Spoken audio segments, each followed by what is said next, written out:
Countdown for blast off. X minus 5, 4, 3, 2, X minus 1, fire.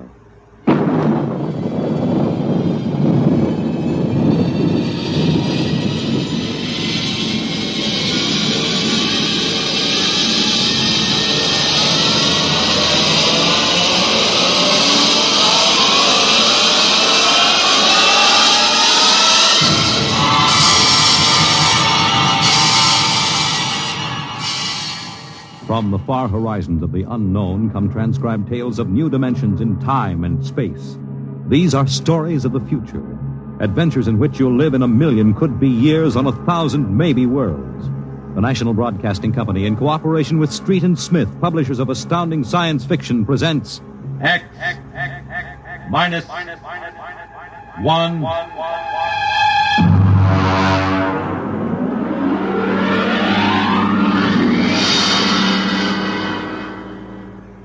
Tonight's story, Child's Play by William Tenn.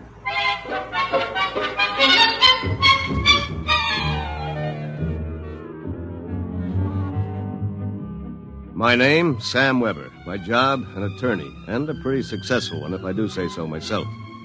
Maybe you won't believe it, my best friends find it hard to believe, but I used to be a completely different guy. Frightened, sickly, nearsighted, a real Mortimer Meek. No kidding. That was 10 years ago. The big change in me began to take place on a cold December morning in 1955. Just a moment, please.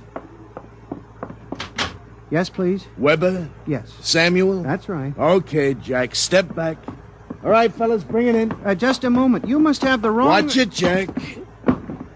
Sign here. Is that for me? Weber, Garden Apartments. It looks like a coffin. I don't design them, Jack. I just deliver them. Sign here.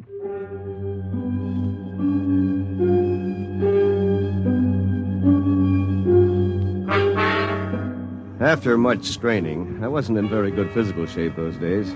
I managed to push the box under my single light bulb. There was a card in a small envelope. Let's see. To Sam from your classmates at the Interdimensional and Cosmic Institute. Merry Christmas. 2155. Holy jumping catfish. Hey, mister! Hey, mister! There must be some mistake. Hey!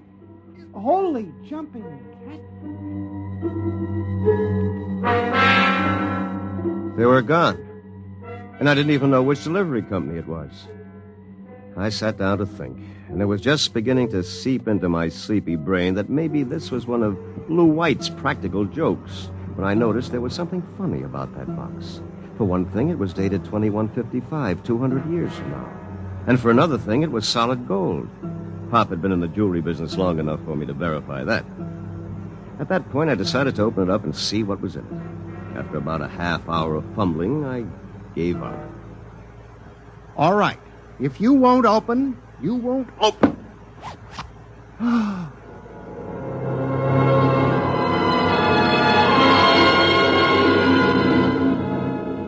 No sooner had I said the word open than it came apart like the skin off a banana. There inside was something resembling a high-powered kid's chemical set. Vials, jars, tubes, wires. You never saw so much scientific-looking junk in your life. And on top of it all was a book of instructions printed in mad green streaks. I opened the cover and read page 1.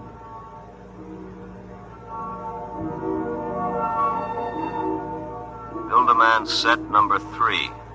This set is intended solely for the use of children between the ages of 11 and 13.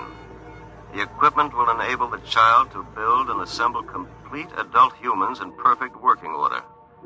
A disassemblator is provided so the set may be used again and again with profit. Refills and additional parts may be acquired from the Build-A-Man Company, 928, Diagonal Level, Blunt City, Ohio. Remember, only with Build-A-Man can you build a man.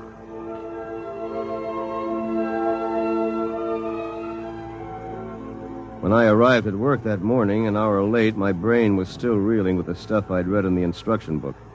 By the time I'd reached the office, I decided it had been a bad dream and it would be over by nightfall. Somerset and Ojak, attorneys at law. Just a moment. I'll connect you with Mr. Ojak. Oh, good morning, Mr. Weber. Good morning. I've got to get my mind off that book. Only with Build-A-Man can you build a man. It must have been a dream. Probably go home tonight and find the place empty. Well, if it isn't a poor man's Clarence Darrow. Hiya, Sam! Sam? Oh, hello, Lou. I come as bearer of sad tidings. You don't look very sad. Boss wants to see you laughing, boy. What about? Well, how should I know? Oh, and by the way, Sam, you'll be happy to know that I've just been promoted. I'm handling all the criminal stuff from now on. Congratulations. Of course, you know what this means for Tina and me, don't you, Sammy? Ah, cheer up, son. Tina's not for you anyway. Some got it, some don't. Me, I'm loaded. You? Ha! Nothing. So long, laughing boy.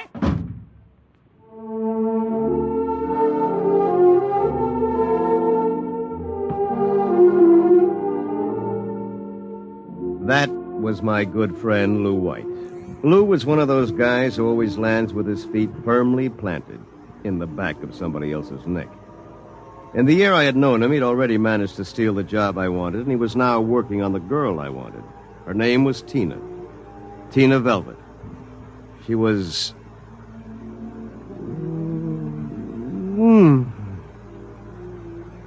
Good morning, Sam. Oh, good morning, Tina.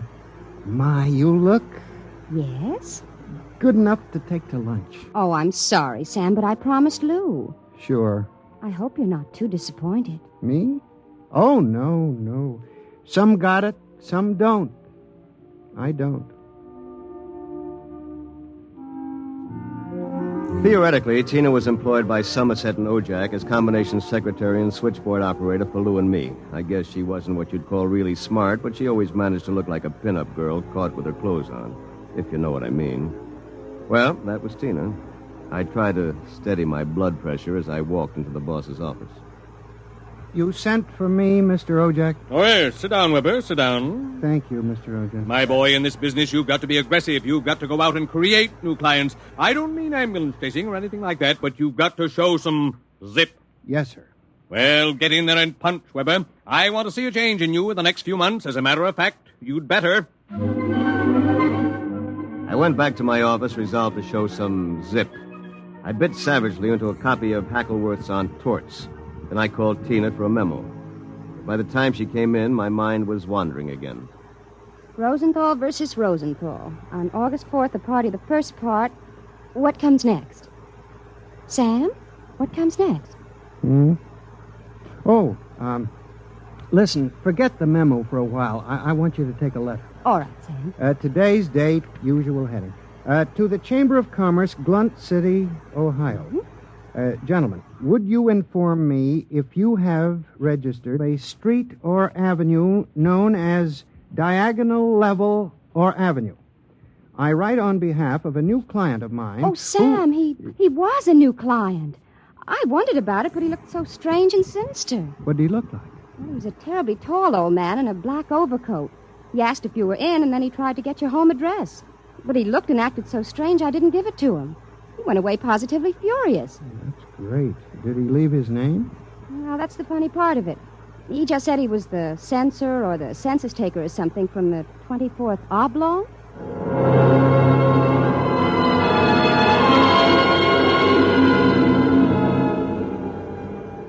I left the office early and went home. Sure enough, there it was, my Build-A-Man set gleaming a little obscenely in the corner. I walked over to it, gave it a kick, and hollered, "Open sesame!"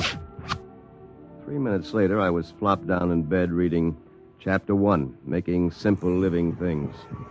An hour later, I was fooling around with such complicated items as the Junior Bicalibrator, which measured everything from blood pressure to hemoglobin content, and the Jiffy Vitalizer, which was actually supposed to put life in your creation, providing you had followed instructions carefully.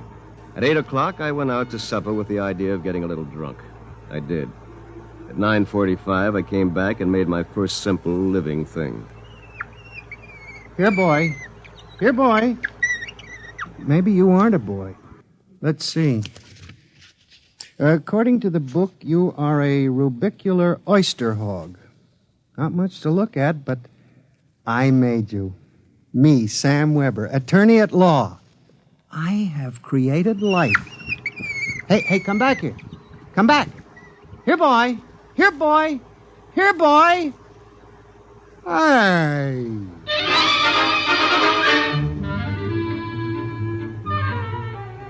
It was no use. My rubicular oyster hog, which was a cross between a field mouse and an oyster, had run out under the door and into the world. Next morning in the office, I turned to Chapter 2, duplicating babies and small humans. Assemble your mannequin, setting all molds to the indicated calibrations. To disassemble a model, use the disassemblator provided with the set.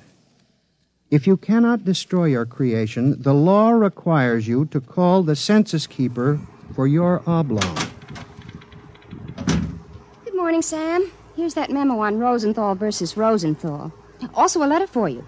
Shall I read it? Please.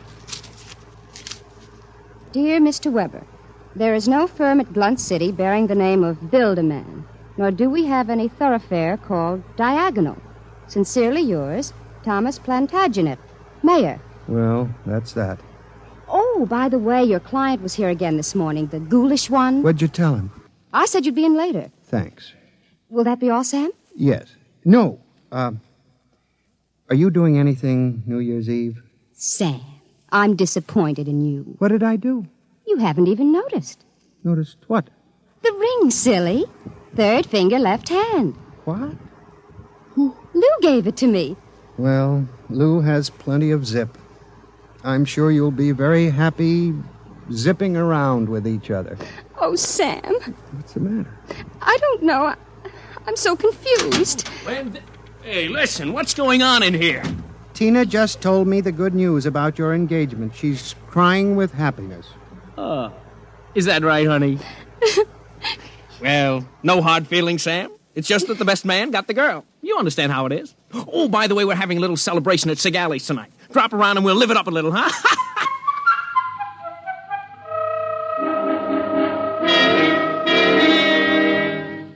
I went home feeling like a man who had been stuffed into a washing machine with the dial set at rinse dry. I was a failure. My job was a bust. My girl was going to marry a football player. I'd been playing God with a chemistry set from some crazy futuristic world. And the bill collectors were hot on my heels. Why not? Think. A Sam Weber without all the psychological problems you've got. A dynamic, uninhibited Sam who could win a girl like Tina by sheer magnetism. Then when it was all over, we just take the old disassemblator and presto. And I can do it, too.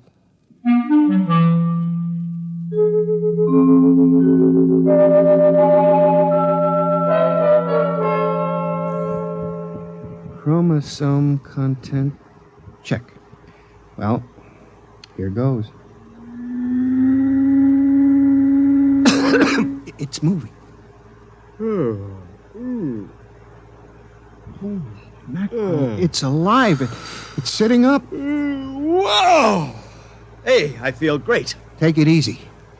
Do you know who you are? Don't give me that take it easy routine. Of course I know who I am. I have all the thoughts you ever had up until the point I was vitalized. My brain is an exact duplicate of yours, except that I'm not all blocked up psychologically. Oh, by the way, since we both have the same name, it'll simplify things if I call you Weber. I'll be Sam. Look here. I'll make the decisions. How would you like a good punch in the nose? Is that any way to talk to your own parent? I did create you, you know. And don't think I don't appreciate it, Weber, old man, but let's get one thing straight. I live my life and you live yours. Got that? Who pays the rent? You do. For a while, anyway. I haven't decided whether or not I want to stay in the law business. The law business? It'd be a shame to waste all that good training, though. We went to Harvard, didn't we? On the other hand, I want to spread out a little. Tina's the kind of girl to whom money is very important. Tina? What'd you expect? We're not quite the same, you and I. I've got zip. Don't use that word. Sorry. Now, how about some dinner? I'm starved. We'll have to go out. I'll need some clothes. Sorry, I only have this one suit. Fine, you can lend it to me. But what about me? I'll bring you a sandwich after I come back from Segali's. Segali's? You haven't forgotten, have you, Weber? We're invited to the celebration, Tina and Lou White. Only it wouldn't look quite right if we both showed up. So I'll tell you all about it. Now, come on, off with the suit. And no nonsense.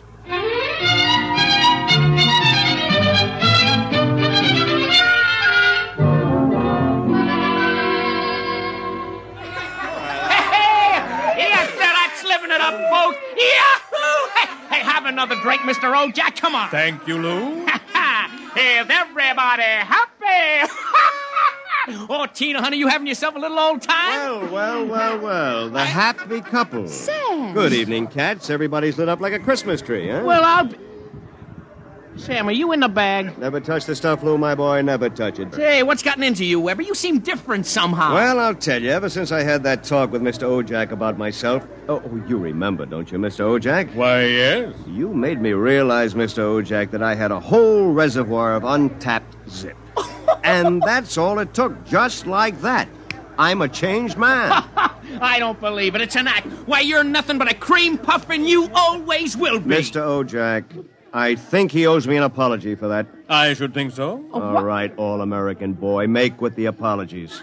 Apologize? Why, for 2 cents I belch you. Folks, would you excuse Mr. White and myself for a few minutes? Coming, Mr. White. I'll be right back, honey.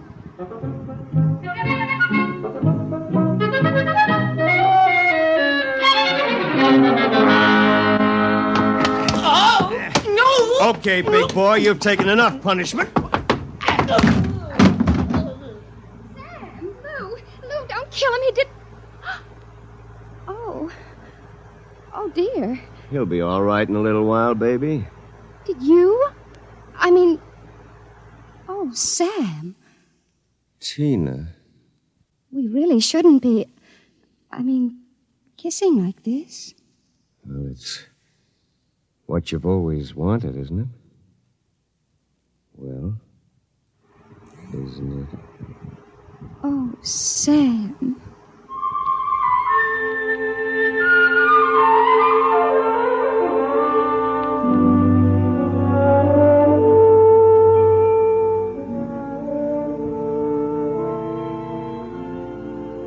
By this time, he's probably kissing her. And there's nothing you can do about it, Weber, old man. Nothing. Hey, wait a minute. Where's that book of instructions? To disassemble a Build-A-Man model, merely focus the ray of the disassemblator device and press lever X. Tina, my Tina. So you're finally home. I'm My starved. boy, you are looking at a man who, in one fell swoop, has got himself a raise, a promotion, and a wife. At least she'll be my wife tomorrow. Who? Tina, of course. Who have we wanted so desperately all these years? I don't believe it. It's true. I had to put on quite a show, but all around it was a real success. Mr. Ojak was so impressed, he called me aside and said he was going to give me a crack at some criminal cases, and if I made the grade, who knows, I may even accept a partnership. And what happens to me? I suppose I sit in this room with no clothes for the rest of my life. Oh, you'll be well taken care of, Weber. You've got it all figured out, haven't you? That's about it. Only you neglected to consider one thing. Oh, what's that? This. Oh, come on, put that down. I'm going to melt you down like a Welsh rabbit. Weber, you can't do that. It's murder. It's like killing your own son. Take off my suit, you phony. You won't be needing it again. You're going through with it, huh? I am. All right. Well, here's your jacket. Oh, my arm. Now, you give me that thing. Give it to me. Oh. That's better. Now we'll fix this little item so it can't do any damage. You see, Weber, you don't have the guts to stand up against the man you might have been. What's that sound? Somebody's coming up the stairs. Listen. Take a peek through the keyhole, Weber. Holy jumping. It's him. Whom? He's burning it. He's burning a hole right through the door. Good evening, gentlemen. Who are you? I'm the census keeper for the 24th Oblong. You see, your Build-A-Man set was intended for one of the Weber children who's on a field trip in this Oblong 200 years from now. Because of an unfortunate time warp, the set was delivered here accidentally. You mean this set came here from 200 years from now? Precisely. Time, as with all things, is relative. We shall have to recover the set, of course, and adjust any discrepancies it has caused. Meanwhile, the problem is, which of you gentlemen is the original Sam Weber? I am. Listen. Liar. Difficulties. Why can't I ever have a simple case like the doublet conduplication? Now look here, Mr. Census Keeper. The duplicate will obviously be... Less stable and more emotionally unbalanced. Certainly a man of your qualifications can decide which of us is the more valid member of society, which of us will conform more readily to the standards... Naturally. I observe that one of you is naked. That, of course... Wait a minute. And you seem to be trembling, whereas this gentleman seems quite calm. Hold it. You're making a mistake. I hardly think so. Stay away from me. Do not struggle. Help, please, you're... Mr. Weber. Yes? It would be better if you didn't watch.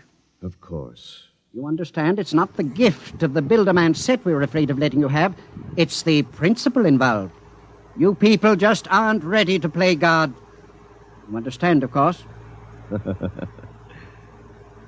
Perfectly.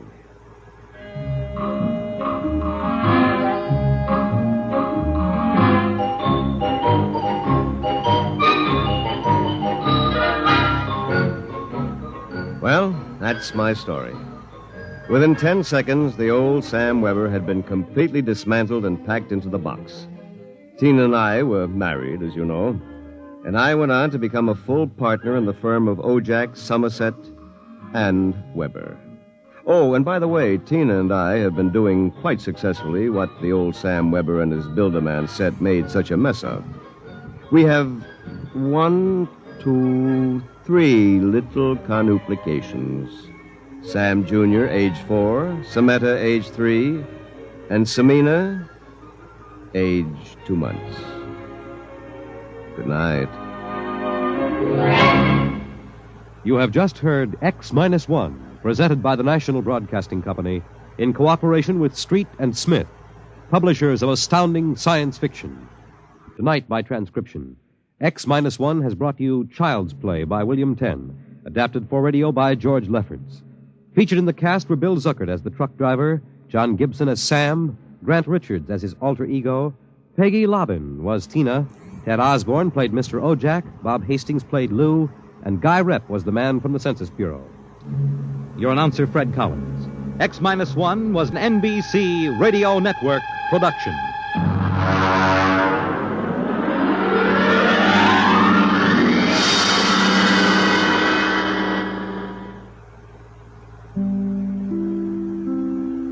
Now stay tuned for X-1 on NBC.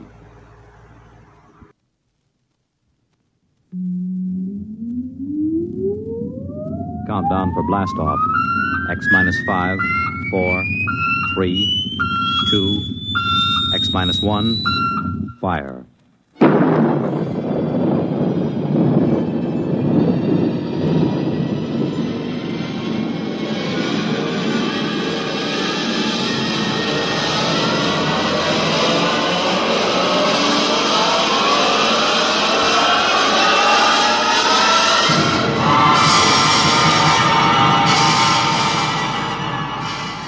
From the far horizons of the unknown come transcribed tales of new dimensions in time and space.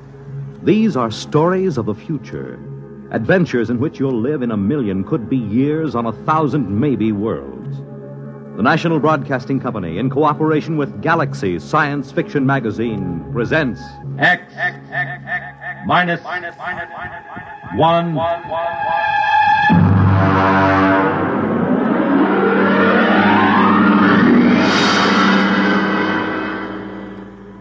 Tonight, Clifford D. Simak's story of the 21st century, How To.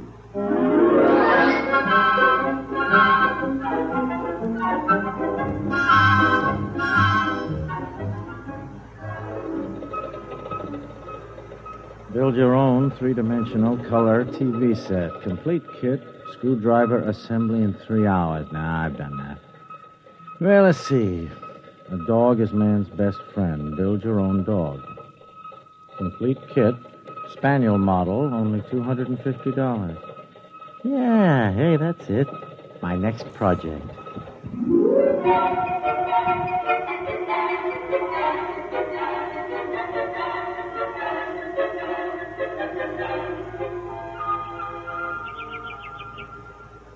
Gordon, is that you? Yeah.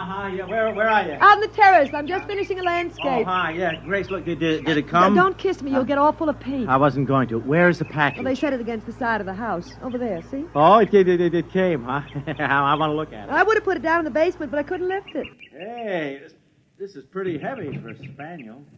I can't lift this myself. Well, I'll start dinner as soon as I finish this part of the picture. I want to get the grass while the light's right. Yes, all right. So no hurry. I want to examine the kid anyhow. Of course, if you didn't waste our money on things like dog kits, maybe we could afford a robot, and I wouldn't have to cook. Yeah. All right. There. That should be enough for now. The light's beginning to get tricky. Good night. You're not going to open that thing here on the terrace. Now, you'll make a mess. I just want to see the parts. You know, this thing's too big and heavy to be a dog kit. Maybe it's a Great Dane. No, it can't be. Look, here's the shipping tag. From How To Kits, Inc. to Gordon Knight. One dog kit, Spaniel model, $250, paid in full. The Great Dane cost $350. Well, all I can say is that must be the world's biggest spaniel.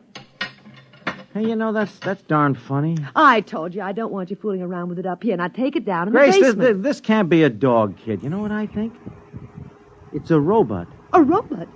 But you didn't order a robot. Or did you? No, certainly not. They made a shipping error. That's about the size of it. Ah, doggone it. I'll have to put this crate back together again and call the express company. Are you going to return it? Well, certainly I'm going to return it. You don't think we can keep it, do you? Well, why not? The tag says paid in full, so they can't say we owe them anything. But it's a robot. They're expensive. Well, I don't see how the company will ever know. When inventory time comes around, they'll be short one robot and long one dog. Of course, I've always wanted to put together a real robot. Lord knows when I'd get another chance. Then it's settled. No, it is not settled either. I'll tell you what, I'll put it together just to see what it's like. But I won't activate it, see? I mean, I'll disassemble it right away and ship it back to the company.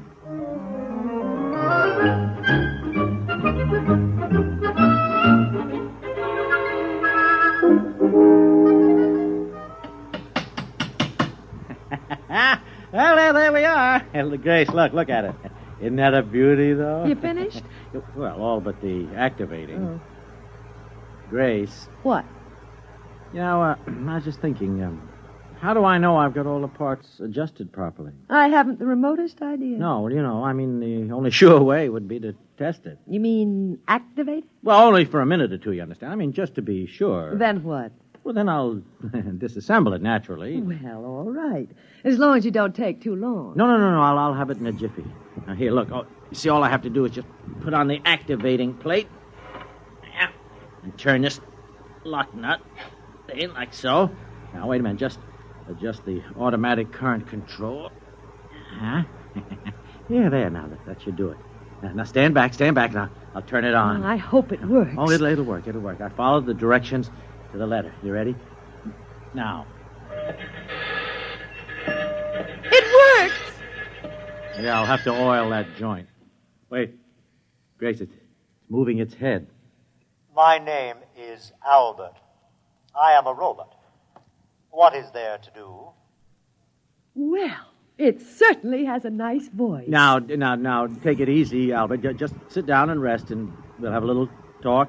There's no need to rest. I was made to work. Well, as long as it doesn't need to rest, I can think of 100 things for it to do. Now, there's the house and the garden and the lawn. No, look, Grace. I wonder if he could learn to cook. A robot can be taught to do anything a person can do. Oh. No, hold on a minute, Albert, please, and listen to me. We can't keep you, you understand? I mean, you were sent here by mistake.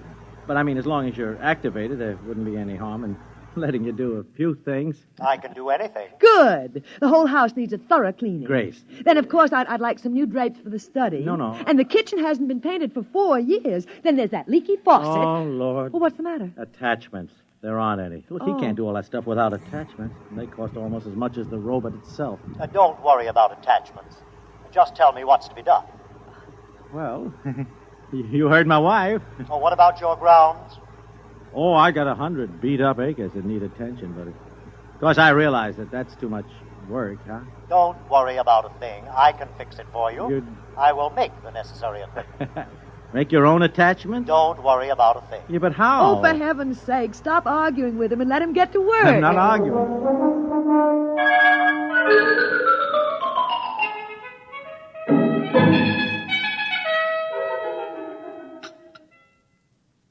Morning, Gordon. Your coffee's ready.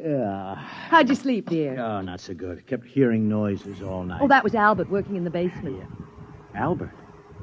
Hey, gosh, that's right. I forgot robots don't sleep. He was working all night. When I came into the kitchen just now, I found the breakfast all prepared. He can cook. Isn't that wonderful? Yeah, what's he doing now? Oh, I don't know. Making something, I think. Oh, Gordon, he's going to be such a tremendous help to me. I'll be able to spend more time than ever with my painting. Now, wait a minute. What makes you think we can keep him? I mean, no, Grace. I mean, we could get into trouble. I don't see how. I'll tell you what. Why don't you walk over and call on Anson Lee? He could advise you. What does he know about it? He's a lawyer. Well, technically, he's a lawyer. I mean, never seems to work at it anymore. Well, you have to understand Anson, that's all. Look, I understand him all right. He's a reactionary, a throwback to the 20th century. Spends all his time lying in a hammock, drinking and reading Proust. Well, it's what he enjoys doing. I'll bet that guy never assembled a kit in his life. Can you imagine that? Well, we all have our peculiarities. Just the same, he could give you legal advice. Well, all right. I'll go over after breakfast if it'll make you feel any happier. Pass the cream.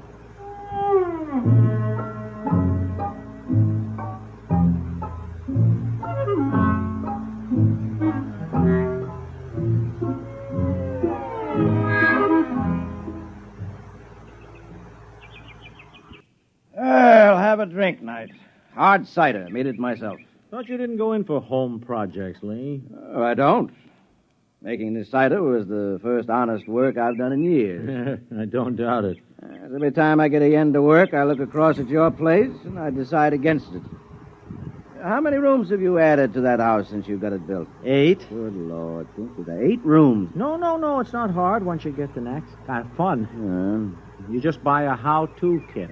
Sure, I know. Just follow directions. That's right. Anybody can build a robot on a kitchen table. Well, no thanks. Why do you say that? What? I mean about building a robot. Oh, I don't know. I suppose I expect you to start building one any time now. You've done everything else. What's got into people these days, Knight? They just aren't equipped to enjoy their leisure. That is, most of them aren't. Me? I am.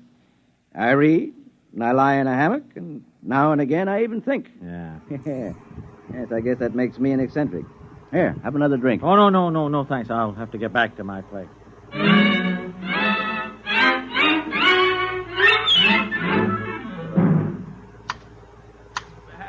Albert. You call me, sir? Yeah, Albert, listen to me. Albert, I have reached a decision about you. But I'm not Albert, sir. Huh? You would hardly expect Albert to be clipping hedges. Well, if you're not Albert, who are you? Abe, Albert is down in the basement. Well, what are you doing here? Where did you come from? If you wish to talk to me, you will have to move along the hedge with me. Oh. I cannot stop working. Oh, okay, move along. But where did you come from? Albert made me. Albert made you? And now he's down in the basement working on Alfred. Alfred? Another robot? Certainly. That is what Albert is for. He makes robots. Oh, no.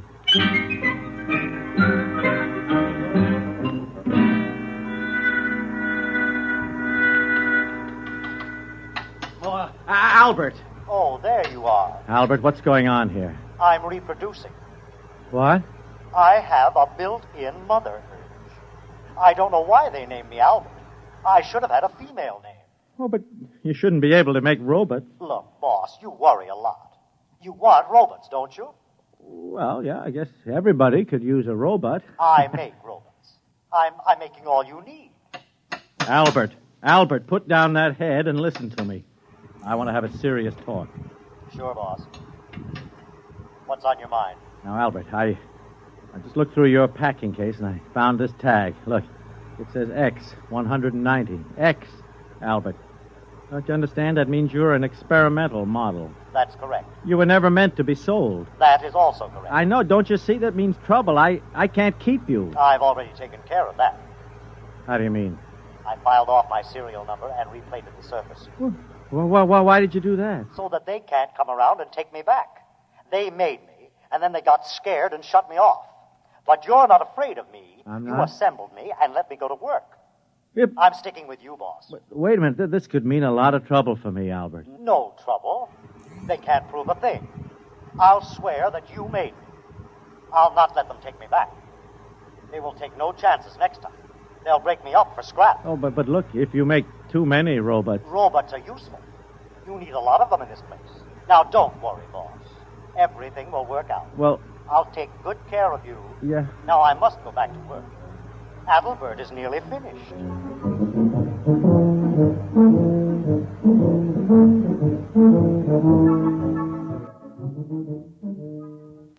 Mr. Knight, I'm from the county tax office. Tax assessor. Oh, I didn't know you fellas came around more than once a year. Ordinarily, we don't. This is a special case. Oh? Made a lot of improvements in the place the past few days. Oh. Landscaping, painting, building. Well... Afraid I'll have to boost your assessment some. I see. Heard about those robots of yours, too. Robots? Personal property, you know. Have to pay a tax on them.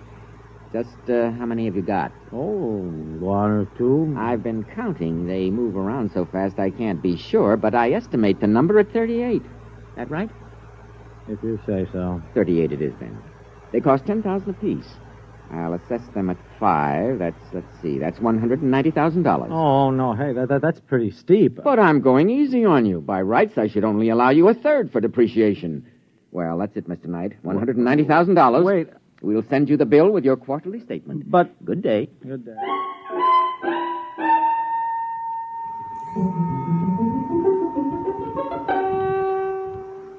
Albert, look, I've been holding off until we got the new landscaping job under control, but I can't hold off any longer. I mean, we got to start selling some of the robots. Selling? Yeah, 20 of them. That should do for a start. The tax assessor was here. I need the cash. You can't sell the robots, boss. Why can't I? Because they're my family, my boys.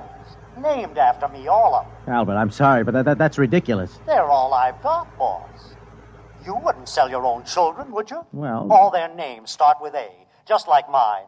Abe, Adelbert, Alfred, Adam, Aaron, Anton, Axel. All right. Don't go through the whole roll call. I mean, the point is I need the money. Don't you worry, boss. I'll fix everything. You have nothing to worry about.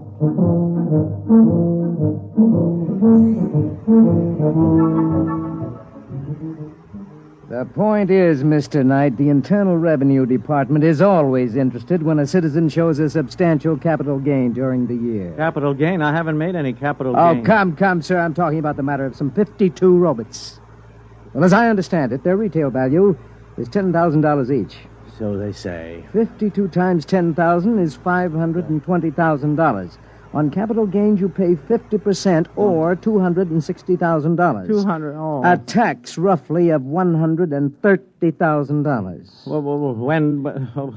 What do I do? By the 15th of next month, you must file a declaration of estimated income.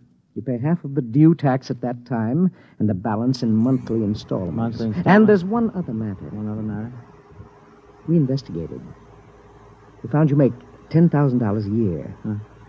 Would you tell me, out of personal curiosity, I understand, just how a man of your particular means could show a capital gain of $500,000 in so short a time? I'm beginning to wonder myself. Well, our only concern is you pay your tax. Yeah.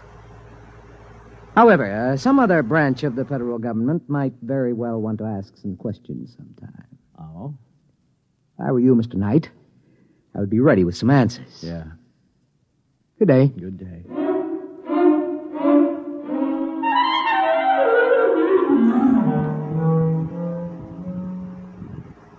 Albert, now look, I tell you, this is a crisis. Do you understand it? Like it or not, I have got to sell some of your boys, a whole bunch of them. Boss, I told you not to worry. Not to worry. Listen, I just came from the income tax people. I owe the government a cool $130,000, and those boys don't fool around. I'm desperate. Money is no trouble, boss. Come here. Come where? Over here. Look at this. What's this? What, those bales? What have they got? Don't tell me. Full of money, boss. Help yourself. You mean the actual, real money in those bales? Not stage money now. Real money, boss. No ones, of course, but lots of 10s and 20s. Yeah. That bale over there is full of 50s. Full of 50s. We didn't fool around with the ones. Albert, look me in the eye. Did you make that money? You said you needed it. We took some bills and analyzed the ink. I found out how to weave the paper and made plates. I hate to sound immodest, boss, but they're beautiful. Oh, my gosh, I'm a counterfeiter, too. We just ran off as much as we thought you'd need. Yeah. If it's not enough, we'll make some more. It's enough, not another dollar. Well, you're the boss. Albert, listen to me. There are laws in this country. I mean, you just can't go out and print money. That's a crime, don't you understand? Now, look, you take it all outside and burn it right up. You understand? And don't print any more. That is an order. Gordon, are you down here? I'm busy. I hate to disturb you, dear, but I thought you ought to know about the sheriff. I don't want to know the sheriff. He was here with a subpoena, or whatever you call them. That's what you call him. Seems the how-to company's going to sue us. Oh, no. Oh, no, all right, that does it. That Gordon, does it. Where are you going? To see my lawyer.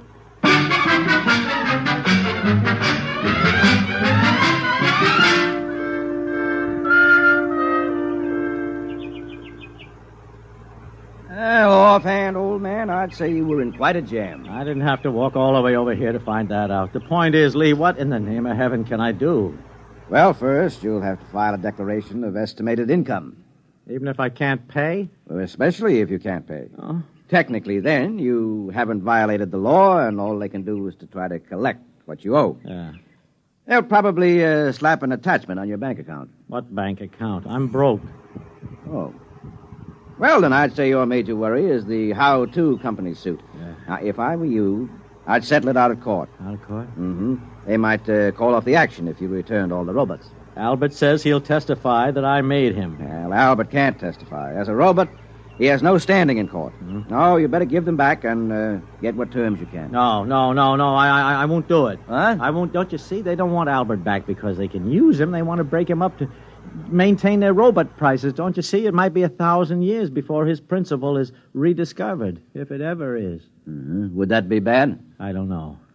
Only time will tell that, but, I mean, you could say the same thing about any great invention. Look, no, I will not let them destroy Albert.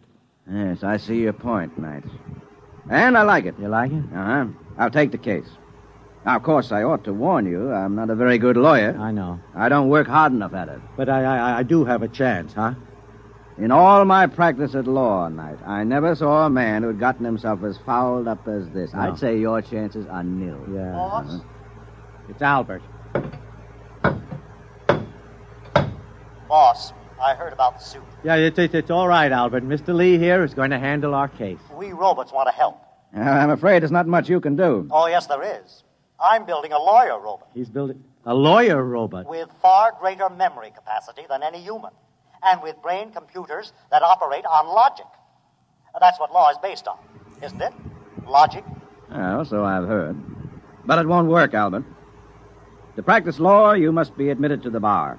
To be admitted to the bar, you must have a degree in law and pass an examination. And although there's never been an occasion to establish a precedent, I suspect the applicant must be human.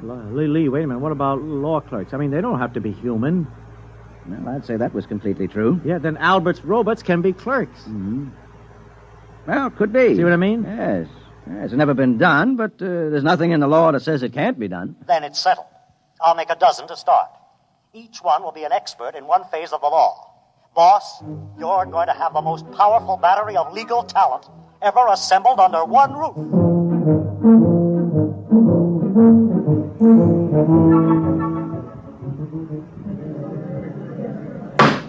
Quiet in the court. Mr. Lee, what is the meaning of this outrage? What outrage, Your Honor? Those robots sitting at the defense table. These, Your Honor, are my valued assistants. Robots? Yes, Your Honor. Take them away.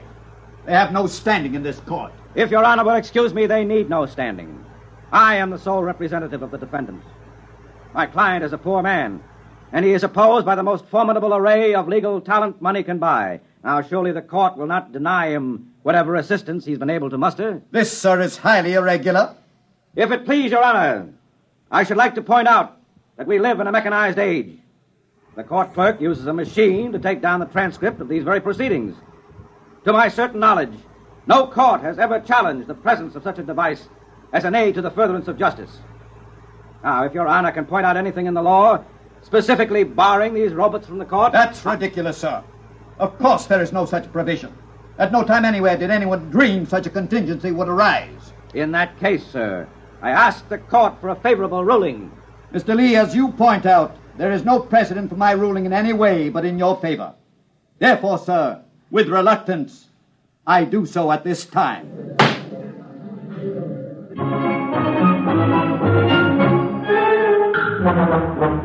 And what kind of a day has it been? It's a day in which a new kind of trial has suddenly captured the imagination of the public.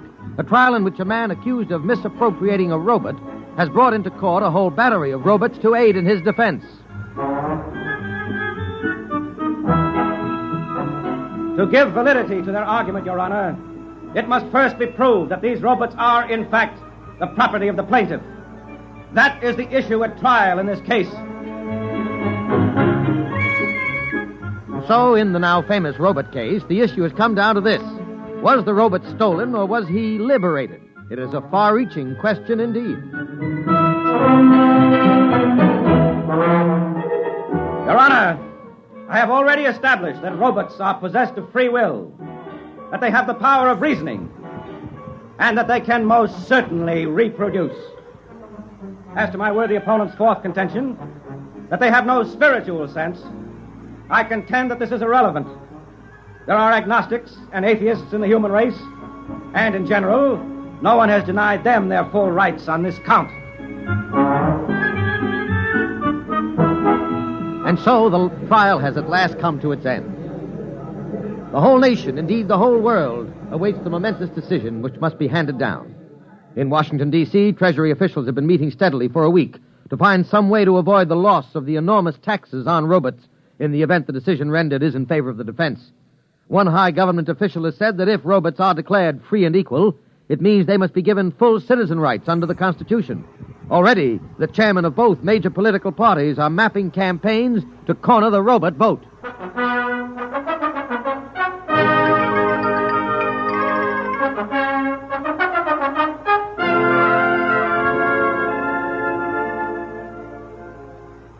Welcome home, darling. Yeah, thank you. But what's going on here, Grace? I had more trouble getting into my own home than into the Pentagon. Oh, you mean the robots?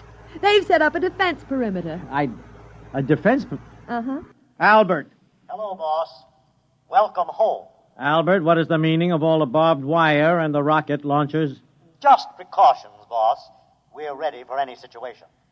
Such as? Oh, like a mob deciding to take justice into its own hands, for instance. Or if the decision goes against us? That too, boss. Dear, you two go on and talk. I've really got to get back to my painting. I have a beautiful still life that I simply got to finish. Yeah, I finished. Albert, listen. You can't fight the whole world. We won't go back. How Two Kits Incorporated will never lay a hand on me or any of my children. Albert, this is madness, don't you understand? They'd get you with one bomb. And me, too. Better to die fighting, boss, than to live in chains. I don't know. That's our motto. No matter what happens, we're ready for the decision.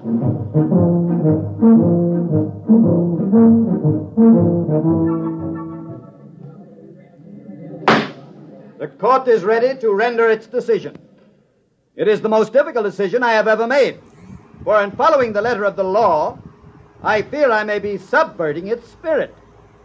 After long days of earnest consideration of both the law and the evidence, as presented in this court, I find for the defendant, Gordon Knight. I cannot rule otherwise. May I add that this ruling, in spite of the fact that I myself made it, outrages my social conscience.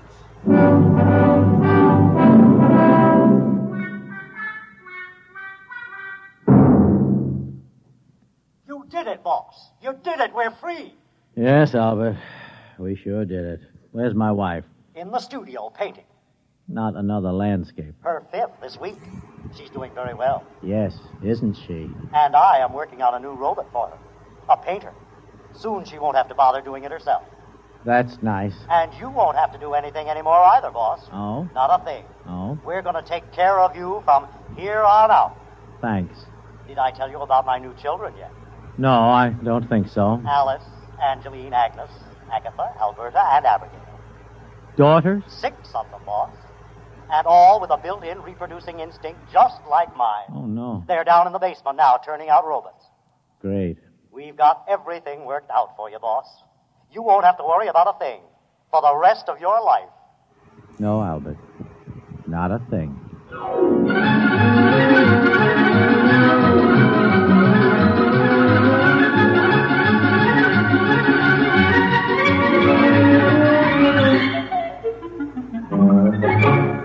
You have just heard X-1, presented by the National Broadcasting Company in cooperation with Galaxy Science Fiction Magazine, which this month features Name Your Symptom by Jim Harmon, a story of a future in which anyone who shunned a cure needed to have his head examined, assuming he still had one left. Galaxy Magazine on your newsstand today. Tonight, by transcription, X-1 has brought you How To, a story from the pages of Galaxy written by Clifford D. Simak and adapted for radio by William Welch. Featured in the cast were Alan Bunce, Ann Seymour, Les Damon, Joseph Bell, James Monks, William Key, Lawson Zerby, Santos Ortega, and Ben Grauer. Your announcer, Fred Collins. X-1 was directed by Daniel Sutter and is an NBC Radio Network production.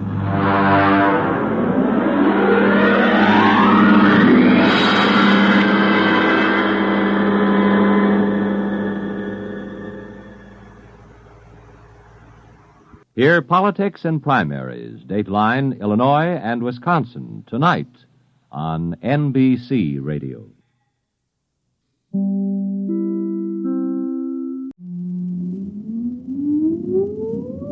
Countdown for blast off.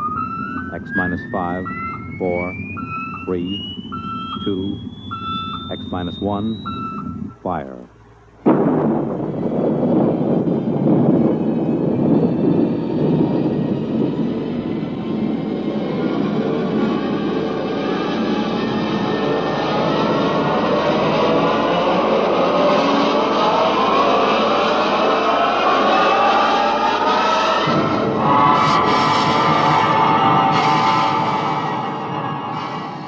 From the far horizons of the unknown come tales of new dimensions in time and space. These are stories of the future, adventures in which you'll live in a million, could be years, on 1,000 maybe worlds. The National Broadcasting Company, in cooperation with Galaxy Science Fiction Magazine, presents X minus 1.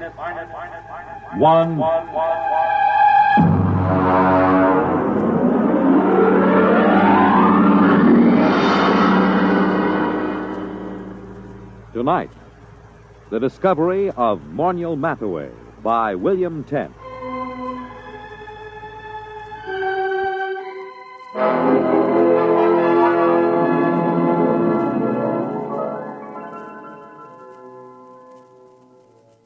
Everyone is astonished at the change in MornielMathaway since he was discovered. Everyone, that is, but me. They remember him as an unbathed and untalented Greenwich Village painter who began almost every second sentence with I and ended every third one with me. You see, I understand the change in him, because I was there the day he was discovered. We were talking about his discovery that day. I was sitting carefully balanced on the one wooden chair in his cold little Bleecker Street studio because I was too sophisticated to sit in the easy chair. Come on, Dave. Take a comfortable seat. Oh, no, Morny. Oh, no. I know about that chair. Now, what do you mean? It's the only comfortable chair in the room. I know. Look at it. Broken down springs, very high in the front and low in the back. Sure, it conforms with the position of the spine. Yeah, sure. And when you sit in it, things begin sliding out of your pockets. Loose change, keys, wallets, anything. What do you do, Moyle? Pay the rent on your studio with that easy chair?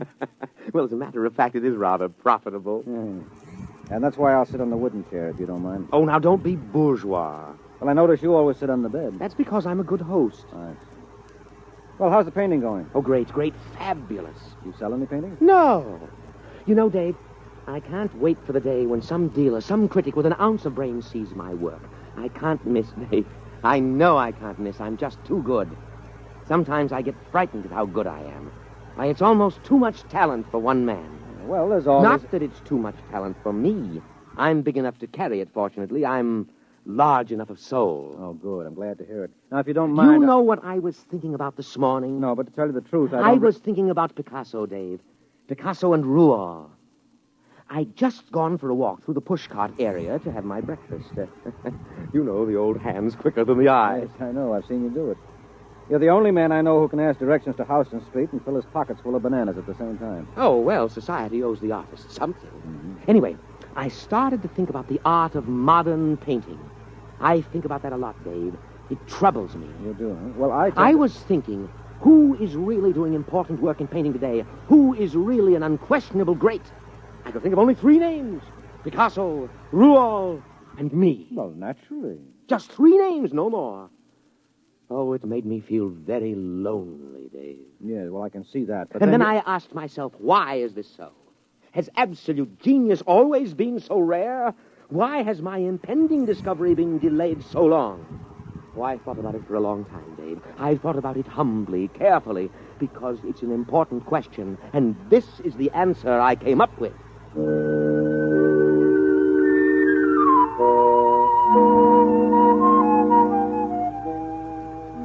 Well, don't bother waiting for the answer that Morniel came up with. It turned out to be a theory of aesthetics I'd heard at least a dozen times before from a dozen other painters in the village. Morniel was a bad painter, there was no question about it. I say that not only from my opinion. I've roomed with 2 modern painters, and I've been married for a year to another, but... Well, for example, a friend of mine, a fine critic of modern art, took a look at one of Morniel's paintings, which he hung over my fireplace in spite of my protests, and just kind of stared slack-jawed. What does he call that technique? Well, he says it's smudge on smudge. Well, I can believe it. Smudge on smudge, white on white. Non-objectivism, neo-abstractionism, call it what you like.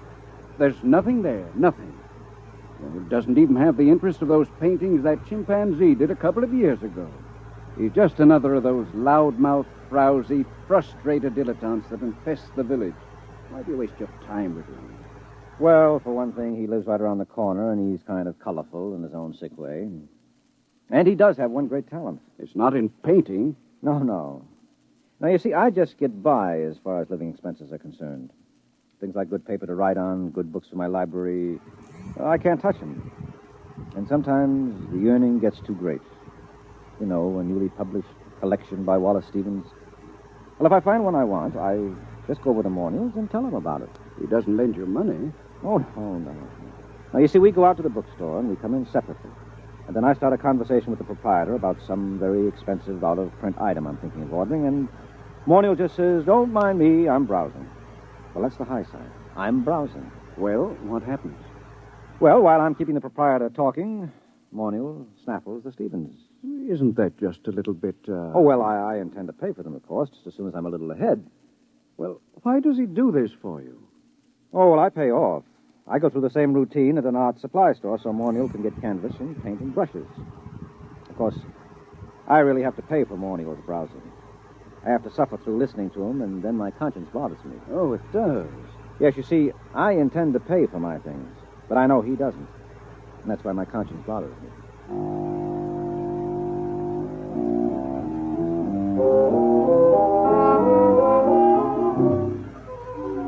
Well, here he was the day he was discovered, sitting in his room, and Morniel was running on about his own genius. No, I can't be as unique as I feel. Other people must be born with the potential of such great talent, but it's destroyed in them before they can reach artistic maturity. Why? How? Well, let's examine the role that society plays in all of this. What's that? You got a hi-fi set? Nonsense. That's a crass materialistic concept that wait I a minute. should... Something is happening. Hey, when did you put the purple lights in? Purple? Oh, what's that? Look, it's shimmering. It's coming right through the wall. It looks like a box. We can't both be having an artistic vision. You're not the type. No, I'm not, and I'm not drunk either. Look out, something's going to happen. Morniel Mathaway? Who are you? Where'd you come from? You are Morniel Mathaway? Yes.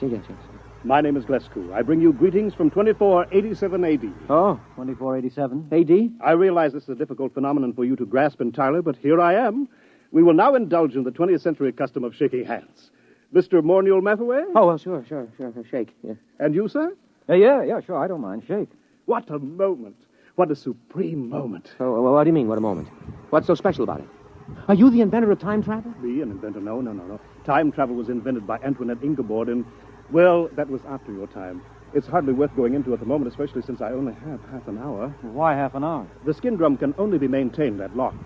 The skin drum is, well, call it the transmitting device that enables me to appear in your period. There is such an enormous expenditure of power required that a trip into the past is made only every 50 years. The privilege is awarded as a sort of go-bell. I believe I have the word right. It is go-bell, isn't it? The award made in your time? Well, you wouldn't mean Nobel by any chance, a Nobel Prize? That's it, the Nobel Prize. A trip is awarded to outstanding scholars as a kind of Nobel Prize. Once every 50 years, the man selected by the Gardemax is the most preeminent, that sort of thing, you know. Up to now, of course, it's always gone to historians, or they frittered it away on the siege of Troy and the first atom bomb explosion at Los Alamos, or the discovery of America, things like that. But this year... Yes? Well, what kind of scholar are you? I am an art scholar. My specialty is art history, and my special field in art history is... What? You, Mr. Mathaway. In my own period, I may say without much contradiction, I am the greatest living authority on the life and works of MornielMathaway. My special field is you. Dave, did you hear that? Dave! I heard. Do you mean that I'm famous? That famous? Famous. You, my dear sir, are beyond fame. You are one of the immortals the human race has produced. That famous? That famous.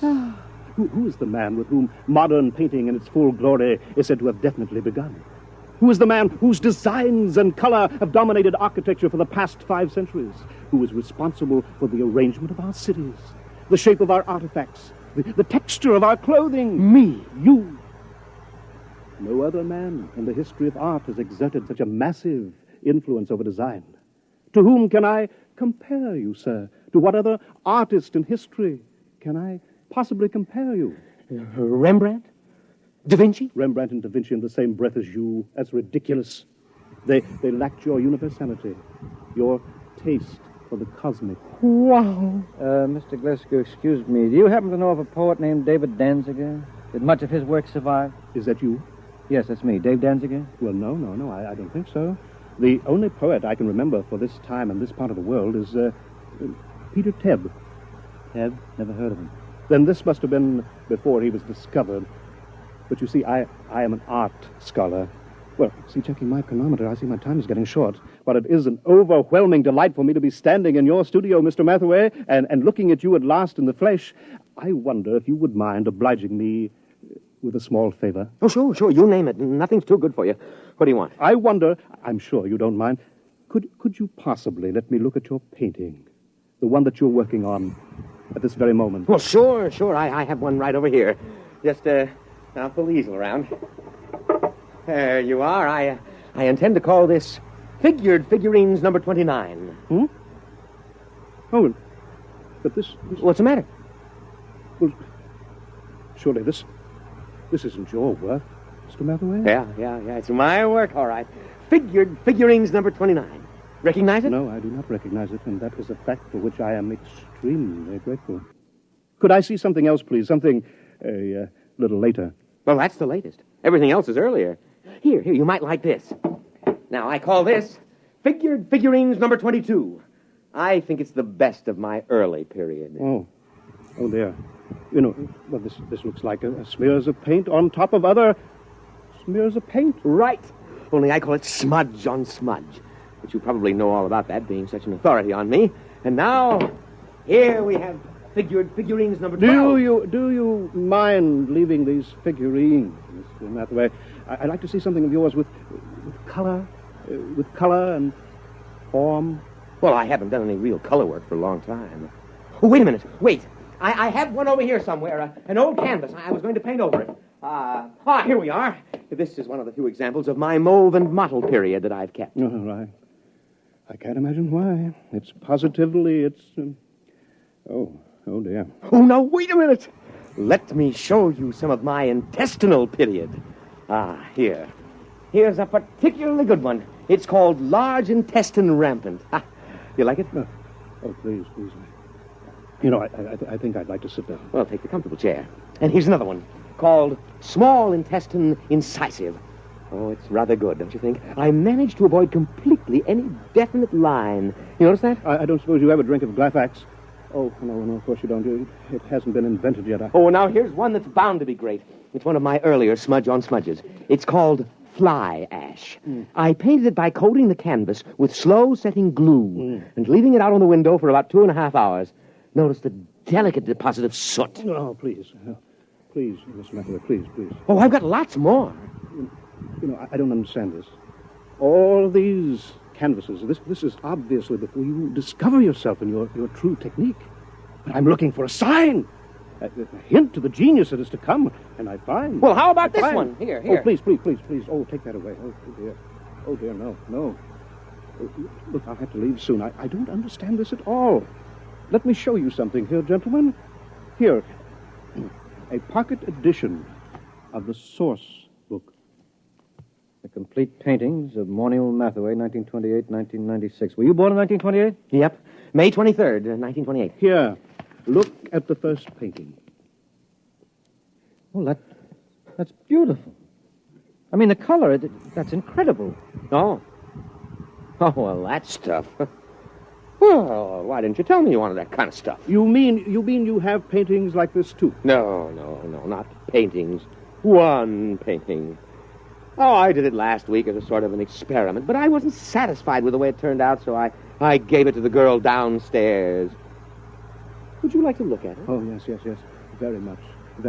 Well, here, I'll just toss your book on the bed. Come on, it won't take a minute or two.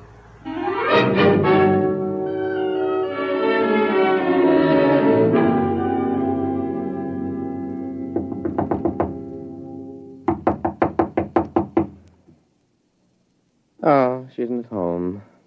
I thought she'd be home now.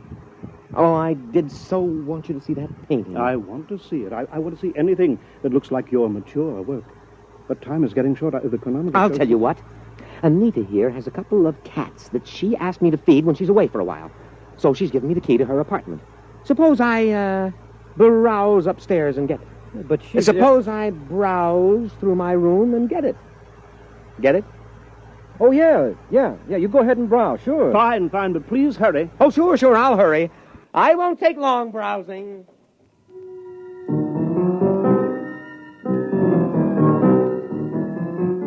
Well, that was it, the high sign.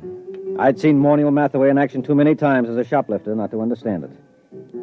He was going upstairs to lift that book that he'd dropped on the bed.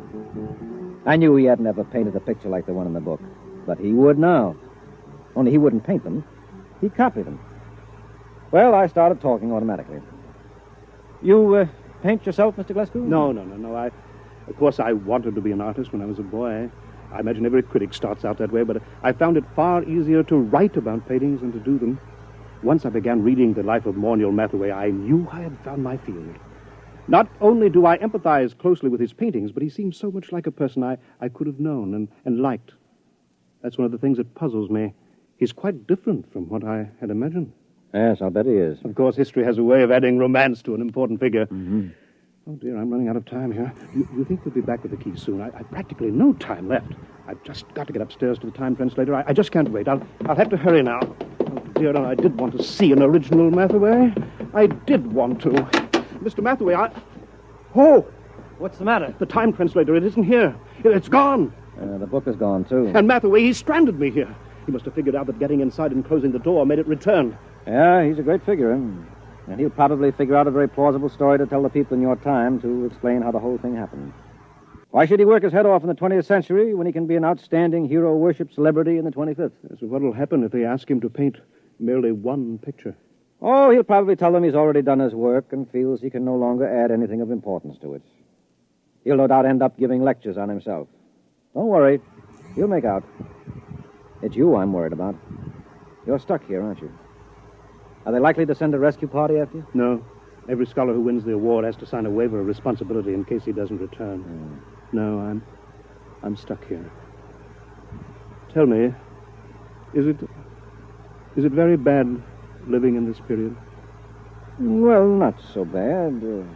Of course, you'll need a social security card. I don't know how you go about getting one at your age, and well, the immigration authorities may want to question you since you're sort of an illegal alien. Oh, dear, that's awful. Wait a minute. It needn't be. I'll tell you what. Morniel has a Social Security card.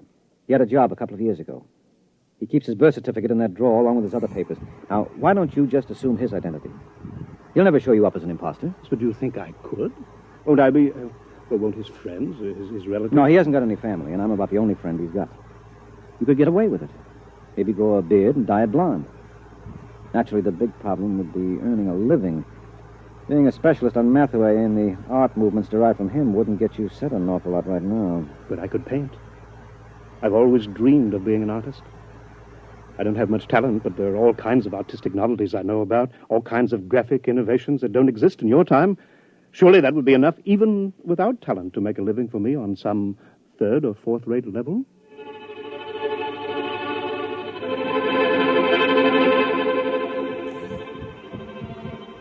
It certainly was.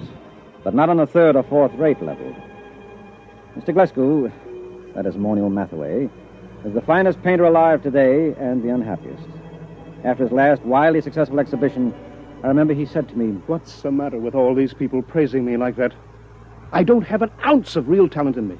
All my work is completely derivative. I've tried to do something, anything that was completely my own, but I'm so steeped in Mathaway that I can't seem to make my own personality come through. And those idiotic critics go on raving about me, and the work isn't even my own." Well, then whose is it? Mathaway's, of course. We thought there couldn't be a time paradox. I wish you could read all the scientific papers on the subject. They fill whole libraries because it isn't possible, the time specialists argue, for a painting to be copied from a future reproduction and so have no original artist. But that's what I'm doing. I'm copying from that book by memory. Look, Glasgow, that is Mathaway. Don't knock yourself out. But it's dishonest. No, it isn't. You're deliberately trying not to copy those paintings. You're working so hard at it that you refuse to think about that book or even discuss it. As a matter of fact, when I tried to get you to talk about it a little while ago, you couldn't actually remember it. That's true. That's true.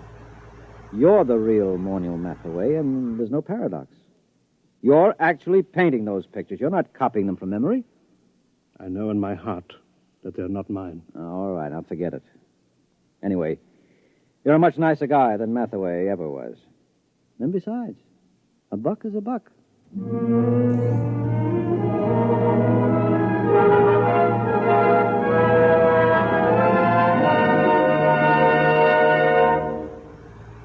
You have just heard X-1, presented by the National Broadcasting Company in cooperation with Galaxy Science Fiction Magazine, which this month features Lulu by Clifford D. Simak, a story which demonstrates that a spaceship should be a darb, a smasher, a pip, a beaut.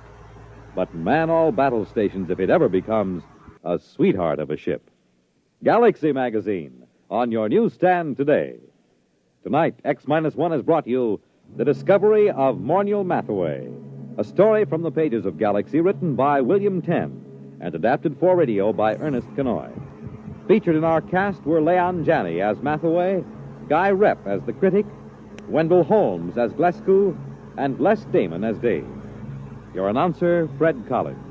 X-1 was directed by Daniel Sutter and is an NBC Radio Network production.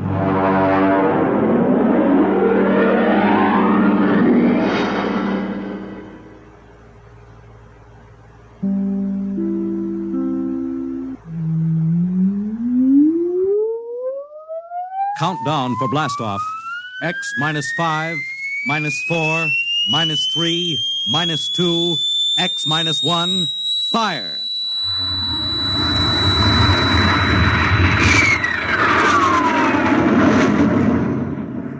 From the far horizons of the unknown come tales of new dimensions in time and space.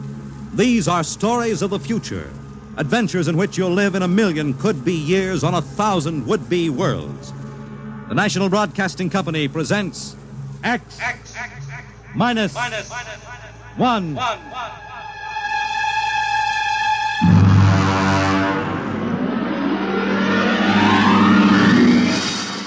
Tonight's story, The Man in the Moon.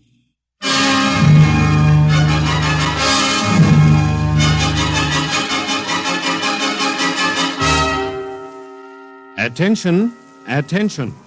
This is the Federal Bureau of Missing Persons calling all local agencies. Attention, this is a coded report nationwide.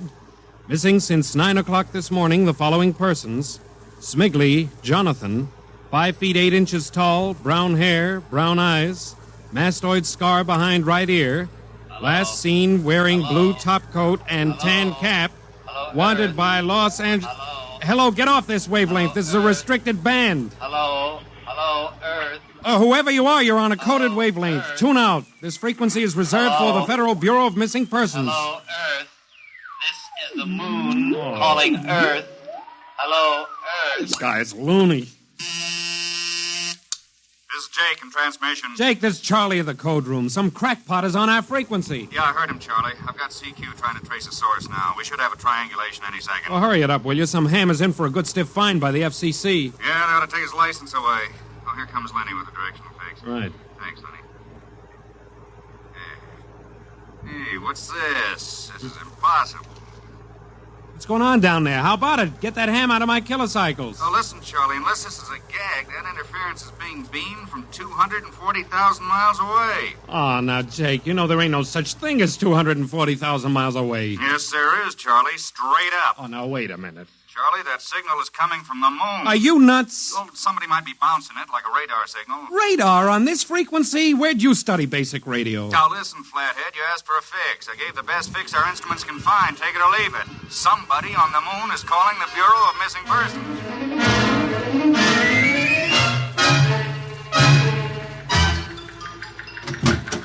Timken! What's the sweat, Charlie? Shouldn't you be broadcasting? Listen, Mr. Timken. You know I'm a sober citizen, right? Mm-hmm. Never once have I broadcast with the smell of alcohol on my breath, right? Right. In all your 12 years here at the Bureau, did I once ever... What's the matter, Charlie? We're picking up a message on our wavelength. Well, did you report to the FCC? I ain't got the nerve. Well, what's wrong? You'll scream when you hear this, Mr. Timken. You'll jump right out the window, but... We are getting an SOS from the moon.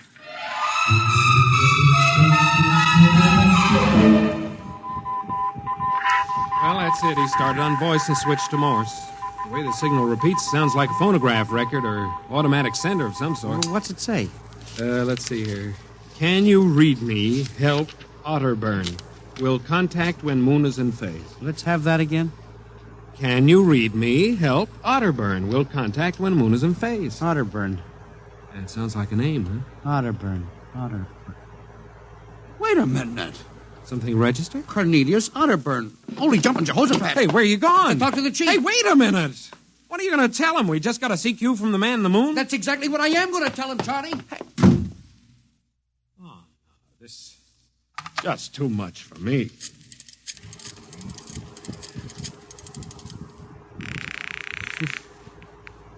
Washington Star-Ledger. Let me have O'Brien on city desk. A moment.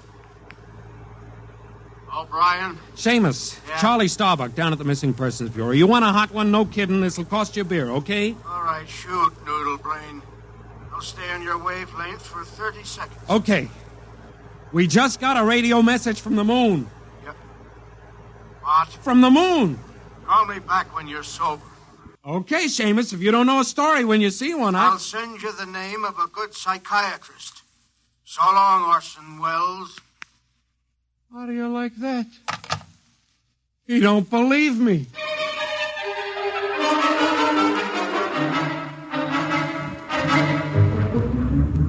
Otterburn, Mr. Wade.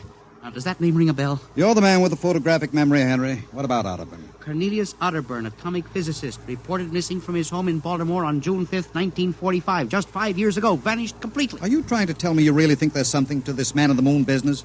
Henry, I'm surprised at you. This is some crackpot trying to jam the airwaves. Yes, but the name Otterburn is so unusual. So are a lot of names. And I have a theory that... I was afraid of that. Henry, you always have a theory. Let's see, what was it last year? Oh, yes. That people disappear in occupational psych. Well, it's true. Please, Henry, I'm a busy man. You expect me to believe that this Otterburn is sitting up on the moon, sending out shortwave messages? Well, he might be on Earth bouncing the messages off the moon, but who's to say he isn't on the moon? Henry, as chief of this bureau, I have my hands full trying to coordinate reports from 48 states and Alaska. I have no time to include the moon. But, Mr. Wade... Out, Henry. But, Mr. Wade... Out, I'm busy. Yes. Oh, here. Take this folder of reports for the dead file. Yes. And no more nonsense, eh, Henry? Yes. I appreciate that you have a very dull job filing old missing persons reports, and I appreciate that you take an active interest in the affairs of the Bureau. But no more nonsense, huh? No, sir. No more nonsense.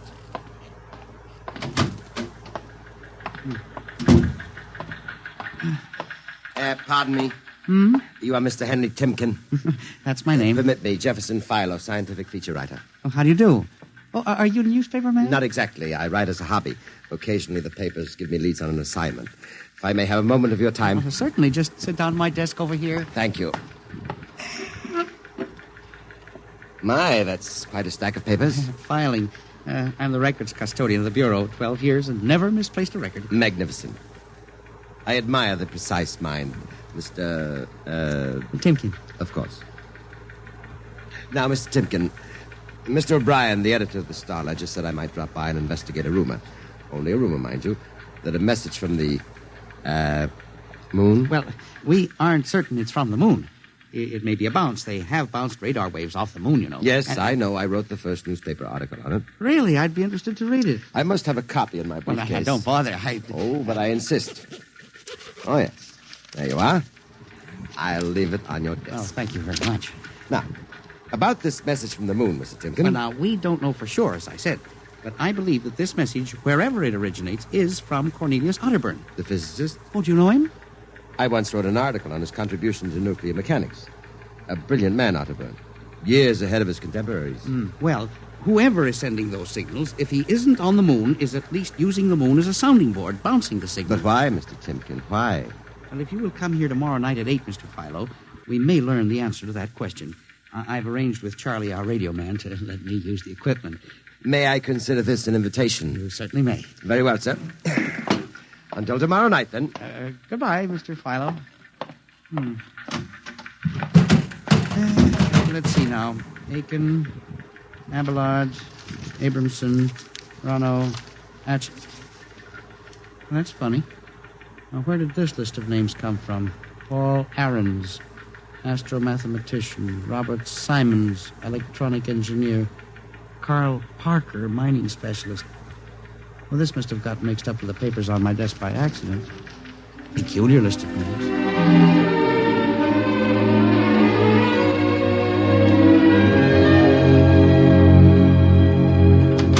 Oh, good morning, Charlie. Oh, hi, Mr. Timken. See, we made the papers. Oh? And how? And as the chief steamed up about it, he really gave me what for. What did the paper say? Oh, mostly ha-ha. Here's the Herald. Listen. Man on the moon contacts Missing Persons Bureau. Missing atomic scientists sitting on the moon, say Bureau experts, etc., etc. What a panty. Well, no wonder Mr. Wade is hopping. Say, about tonight, Mr. Timken, I don't know. Now, you promised you would give me a key to the radio room. Yeah, but I didn't expect Well, this. I'll take full responsibility with Mr. Wade. Time for the morning broadcast. We got quite a list today. Well, mind if I listen a while? We may hear Otterburn. Why, ain't self-conscious. Just stick around. Yes. Attention. Attention. This is the Federal Missing Persons Bureau calling all local agencies. Nationwide. This is a coded broadcast. The following persons are missing. Ahrens, Dr. Paul, 5'5", brown hair, brown eyes, scar on left side of chin, thick glasses. Ahrens. Occupation, astromathematician. Missing since 6 o'clock this morning. Being sought by Bel Air police. Charlie. Repeat. Dr. Paul Charlie, Ahrens. shut it off a second. Hold it. Delay 1 minute. Listen, Mr. Timken, it's okay to stay, but you can't interrupt Now, this. this is important. Did you say Dr. Ahrens was reported missing this morning? 6 a.m. We got the report from Bel Air less than an hour ago. Are you certain, Charlie? Positive. What is this? Charlie, what's the next name on the list? Let's see. Simons, Robert, engineer. What? Came in less than 20 minutes ago. 20? Hey, what's the matter with you? You look like you've seen a ghost. It's nothing, Charlie, except that last night, quite by accident, someone left a list of names on my desk. And that list included the names of those 2 men who were reported missing within the last hour. What? Oh, that doesn't sound right to me. Well, it isn't right, Charlie. It leaves a big question to be answered. Who would make up a list of missing persons before they were missing, not after?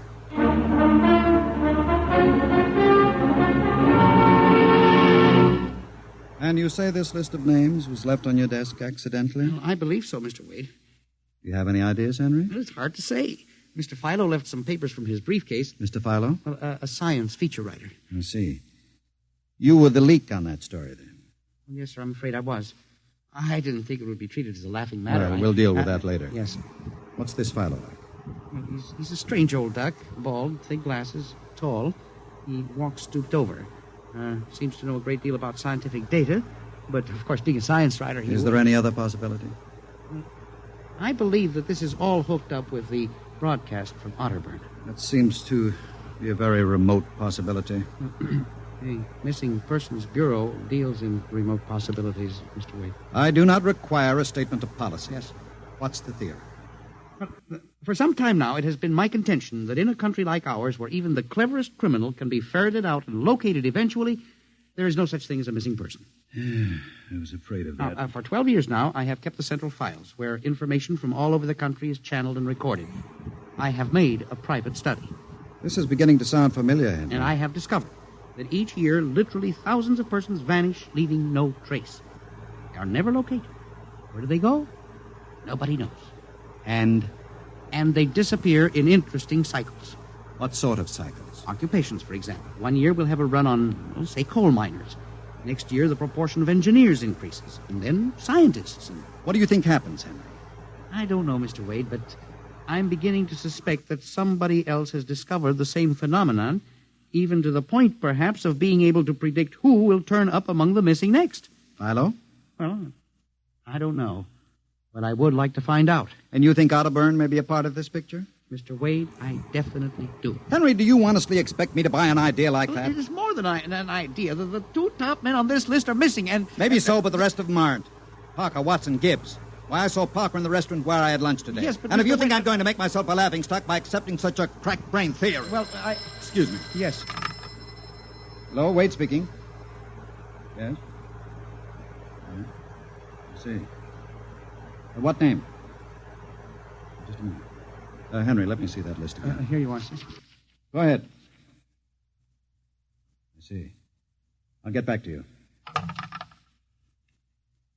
I guess I owe you an apology, Henry. Sir? Carl Parker was just reported missing. Parker? Third man on your list. Holy mackerel. Exactly.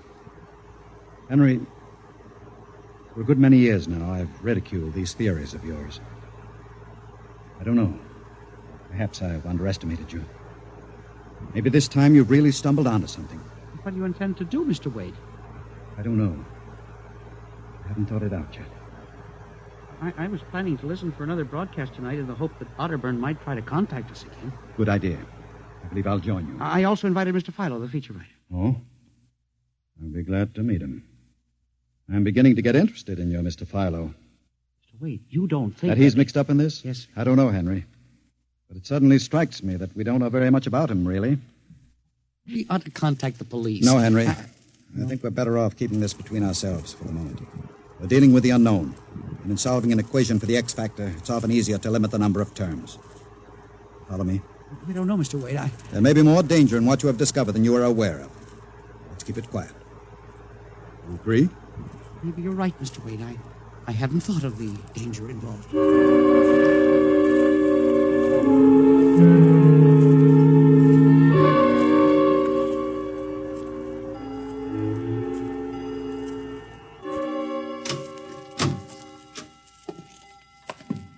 8 o'clock.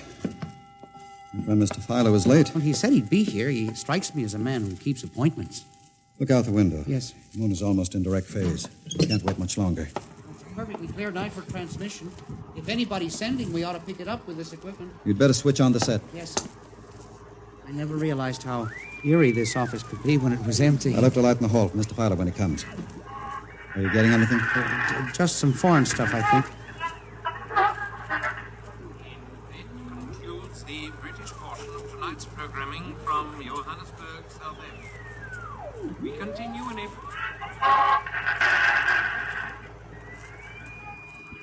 That's a peculiar transmission sound. Earth. Now, that sounds like something. See if I can work the selector. The moon is in phase. Yes. Hello, Earth. Can you hear me? I'll try to return. Hello? Hello? Hello, Earth. Hello, do you hear me? Oh, I get you now. Thank God. Who are you? Can you hear me? Who are you? This is Professor Cornelius Otterburn. Hello? Go on, I hear you. Not much time. They're on to me. They've located my sending point. Do you hear me? Go ahead. Keep talking. I've only enough oxygen for a few minutes more. Well, where are you? I'm on the Earth side of the moon. You get that? The Earth side of the moon. A volcanic crater. Good. Start that recorder, Mr. Wade. Go on. Explain, please. Explain, Now please. listen closely. There is an Earth colony on the moon. There is an Earth colony on the far side of the moon, made up of renegade scientists and criminals. Professor Ernst Halsman. He died in an insane asylum in 1938. Professor Ernst Halsman discovered nuclear rocket power in 1935. Turned his plans over to escaped inmates of the asylum. They took off and set up a colony on the far side of the moon in 1938. Go ahead. We're recording you. Each year, they recruit new colonists from Earth.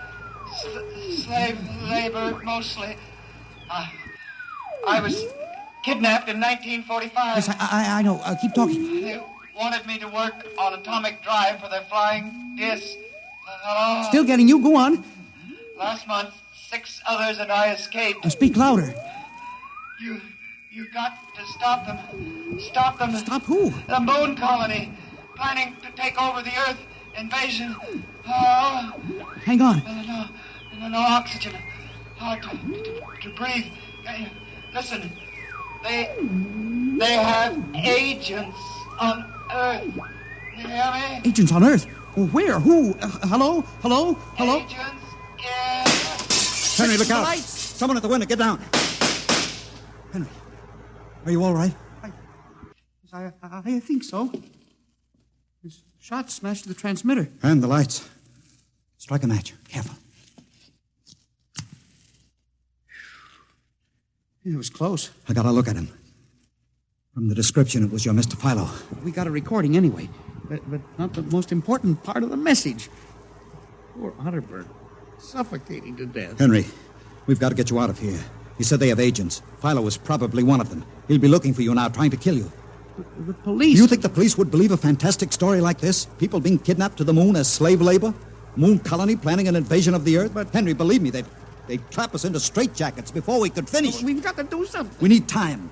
Time to get through. You don't think my theory was bunk then? I know it wasn't, Henry. Right now, my only concern is for your safety. But we can't walk out of here. Philo's probably waiting. Listen, there's a service elevator that leads to the basement garage. Yeah? We can get down there. There are some delivery trucks parked there all night. We can probably get one started. The garage door's off the ramp, work from the inside.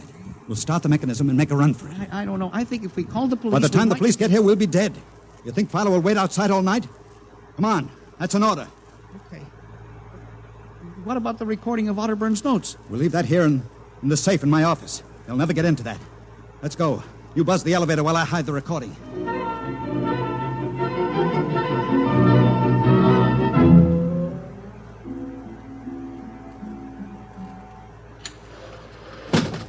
This is the basement. Come on. Keep to the side. Yes, sir. Shh. Let's try that delivery truck over there. I'll get in. All right, Henry. You start the mechanism to open the garage door, then jump onto the truck. Yes, sir. We'll make a dash for it. Where can we go? I have a farm outside Chevy Chase. It's private. Miles from the nearest neighbor and completely hidden by trees. We'll run for that. Go ahead. Start the door up. All right.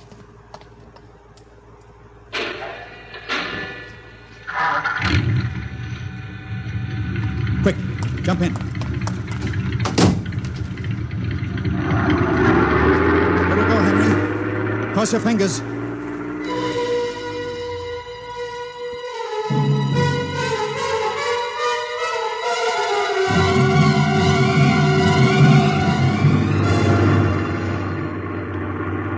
We made it out all right. Anything doing? There's a blue coupe behind us, Mr. Wade. It's easily following. I'll cut up Pennsylvania Avenue. Now Route 1, toward Baltimore. It is following. He turned with us. Can you go faster? Not much faster. Oh, he's gaining on us. I've got an idea. Hang on, Henry. Yes. Why'd you stop? I'll turn off the lights.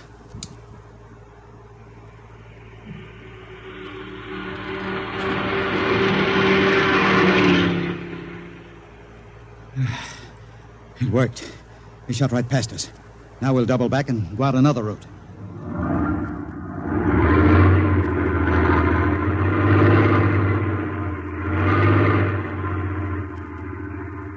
Well, I don't see anything. I think we've lost him. Good. I think everything's going to be all right now. We can be at my farm in less than an hour.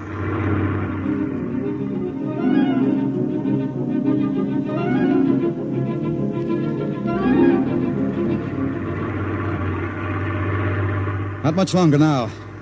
Is anyone behind us? I thought I saw the blue coupe again, but I was mistaken. Whew. This place is really out in the wilderness. We can stay here indefinitely till we figure out the next move. Just up this dirt road now. There's the house up ahead. You're not going toward it. No, I have a better idea. There's a big abandoned wheat silo on my grounds. It's down a hollow where it can't be seen except from the air. And even then, the oak trees shield it. We'll hide you out there. Now, we leave the truck here. It'll never be seen. Come on. Yes. How did you ever find this place, Mr. Wade? I've always liked seclusion. I bought it about 12 years ago. Come up here in the summertime to get away from it all. There's the silo. Certainly well hidden. There's a small door around the side. Come on. Careful of those bushes. Yes. It's hard to see them in the dark. Do you suppose Philo will find us? I assure you, Henry, Mr. Fowler will never find us here. Not in a million years. Here's the door.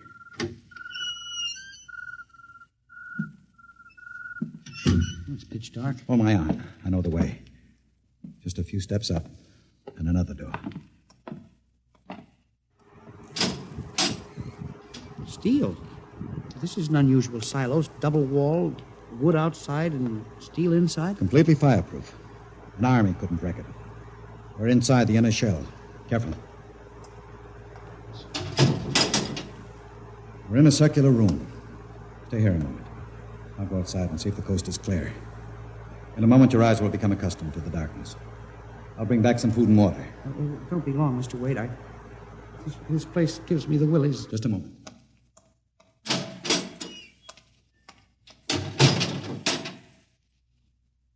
Mr. Wade. I swear I hear something. Mr. Wade. What's that? There is something. Good Lord. There's someone in here. It's locked. Oh, no. Mr. Wade! Mr. Wade, let me out! I'm not alone in here! Mr. Wade! This must be a light switch. Thank God. Oh, no. People. 10, 15, 20. Mr. Wade, help! Help! It will do you no good to shout, Henry. Mr. Wade, where are you? Outside. Speaking over the intercom. Mr. Wade, there are people in here. 15 or 20 of them. They're sitting like statues, just staring at me. They won't hurt you, Henry. What? They've all been drugged.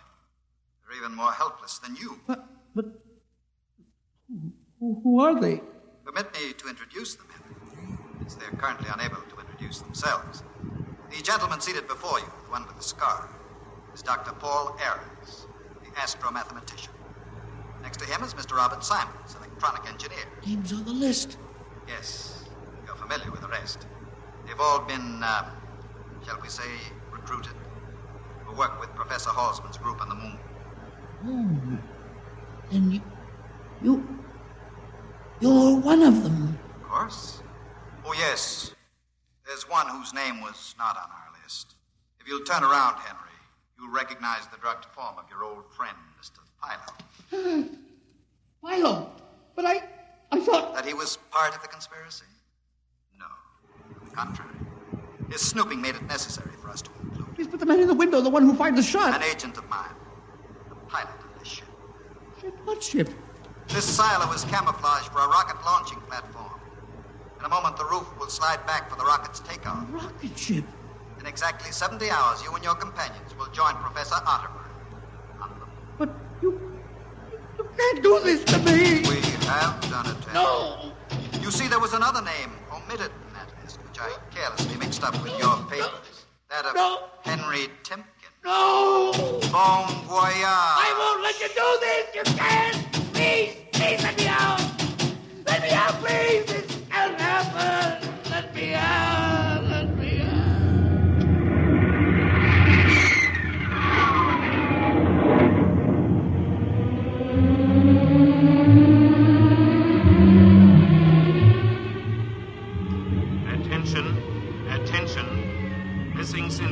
o'clock last night, the following persons: Timken Henry, age 45, height 5 feet 8, 165 pounds, brown eyes, slightly balding, occupation records custodian. Repeat, Timken Henry, age 45, height 5 feet 8, 165 pounds.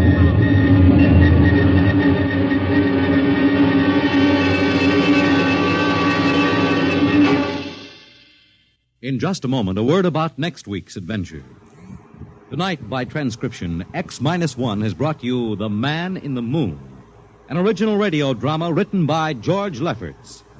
Featured in the cast were Louis Van Rooten as Henry, Santos Ortega as the Chief, Ross Martin as Charlie, Sidney Smith as Otterburn, Bob Haig as Jake, Joe DeSantis as Philo, and Ed Latimer as O'Brien. Your announcer, Fred Collins. X-1 was directed by Fred Way and is an NBC Radio Network production.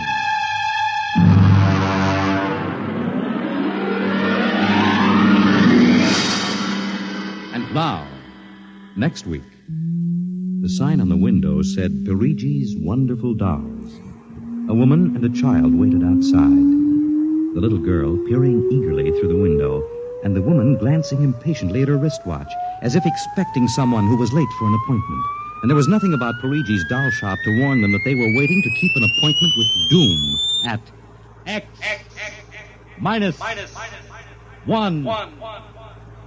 In just a moment, X-1. But first, after a hard day's work, there's nothing more welcome than an evening of variety entertainment. That's just the tonic provided tomorrow night by NBC Radio. You'll laugh your cares away when good-natured contestants carry out the rib-tickling stunts dreamed up by MC Jack Bailey on NBC's Truth or Consequences. Later on, Groucho Marx peps things up with lots of spontaneous good fun and more of the friendly insults at which he is so accomplished. For a brighter, livelier evening tomorrow night, it's Groucho Marx and Truth or Consequences on this station. Now stay tuned for X-1 on NBC.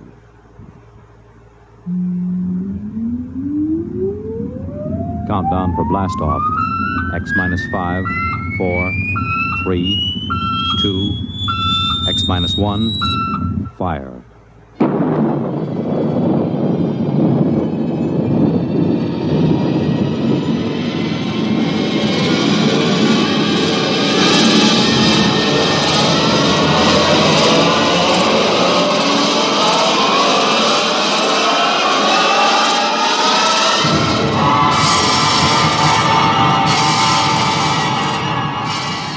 From the far horizons of the unknown come transcribed tales of new dimensions in time and space.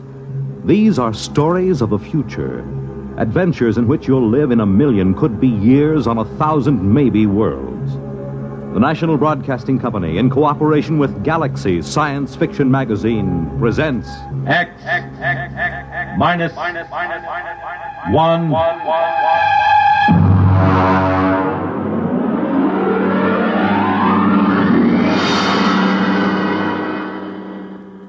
Tonight, Bad Medicine by Finn O'Donovan. But first, farmers know they can't stop storms, floods, or droughts from ruining a crop. But they can make sure things like that can't ruin them by investing in United States savings bonds. Not only farmers, but over 40 million Americans in all sorts of jobs own 40 billions of savings bonds. And why? Because savings bonds are the easy way to start saving and to keep saving. And the money you invest in savings bonds mean protection now and ready cash when you need it in the future. Improving the farm, sending the youngsters to college, or planning your own retirement. These are the big things you can be ready for with savings bonds. And besides offering you a safe investment, each Series E savings bond pays you back $4 at maturity for every $3 you invest. Yes, you earn extra dollars while you save, so start saving now. For the big things in your life, be ready with United States savings bonds. And now, on with our story.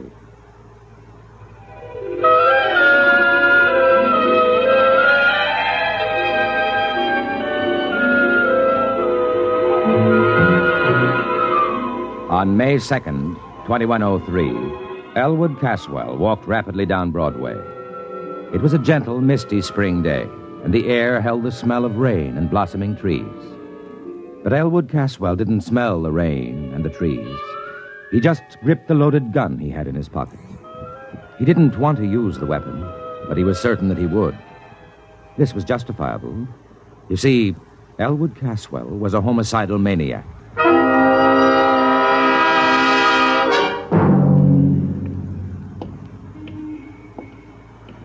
Why shouldn't I kill him? Hey, look out, will you? Oh, sorry, sir.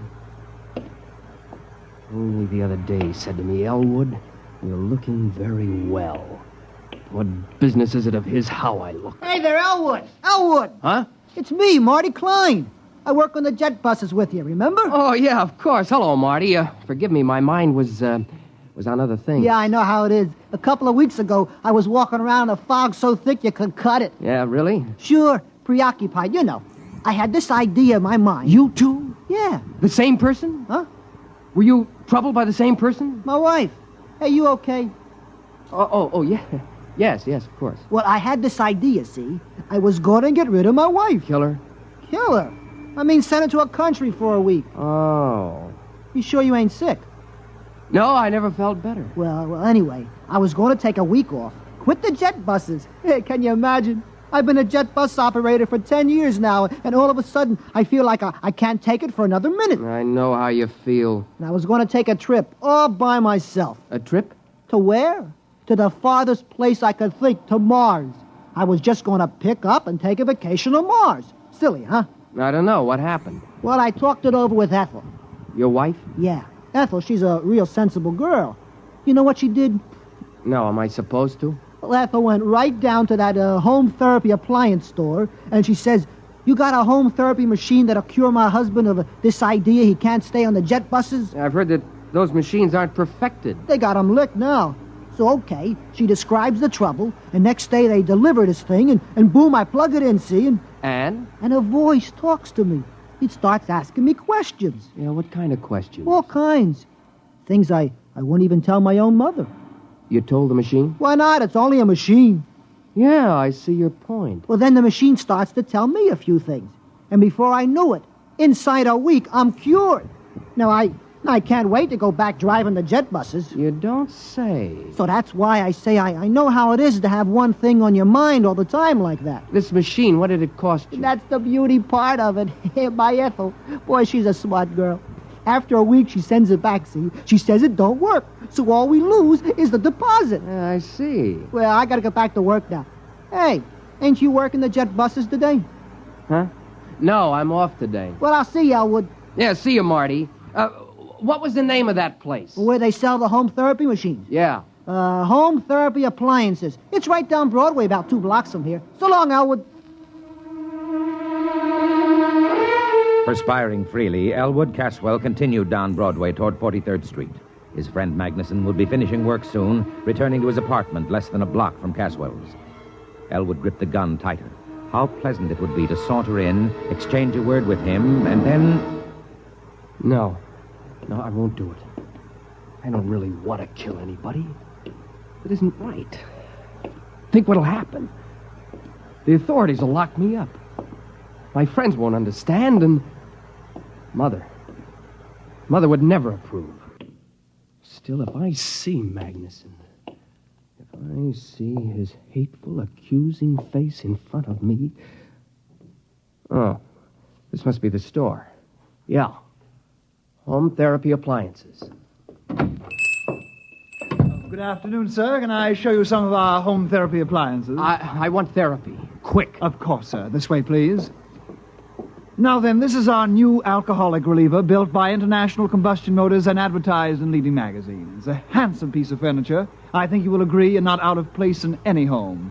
It also opens into a television set. Look, what I need... Therapy, of course. I just want to point out this model need never cause embarrassment to you, your friends, or your loved ones. Notice, if you will, the recessed dial which controls the desired degree of alcoholism. You see, heavy, moderate, social, light, and teetotal. A new feature unique in mechanotherapy. I'm not alcoholic. The New York Jet Bus Authority does not hire alcoholics. Oh, sorry. You've seen the type. No offense. Please. You seem rather nervous. Perhaps the portable anxiety reducer. No. Well, sir, perhaps if you told me just what you feel is bothering you. What have you got for homicidal mania? I beg your pardon. Homicide? The urge to kill someone. Oh, of course. Well, let's see now. Pardon me. Have you worked here very long? A week. Oh, yes, here's the ticket. This black job with the chrome trim. What is it? This, sir, is a Rex regenerator, built by Planetary Motors Corporation. Handsome, Goes with any decor, opens into a well-stocked little bar, so your family, friends, loved ones need never... Will it cure homicidal urge, a strong one? Oh, absolutely. Don't confuse this with the little 10-amp neurosis model. This is a hefty, heavy-duty 25-amp machine for really deep-rooted conditions. That's what I've got. Well, this baby will jolt you out of it. Big, heavy-duty thrust bearings, oversized heat absorbers, completely insulated, sensitivity range I'll over... take it. Yes, sir. With me, right now. Now? Before it's too late. I'll pay cash. Well, yes, sir. It'll be a few hours before the warehouse can... I'll take this one here. Well, that's a floor demonstrator. Does it work? All of our demonstrators work, sir. Then I'll take it. I can't wait for a warehouse. I can't wait for anything.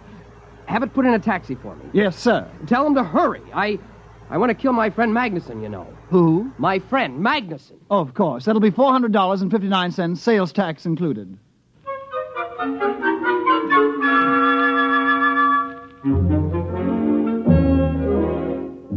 After Elwood Caswell left the store, the clerk, whose name was Haskins, smiled to himself and lighted a cigarette.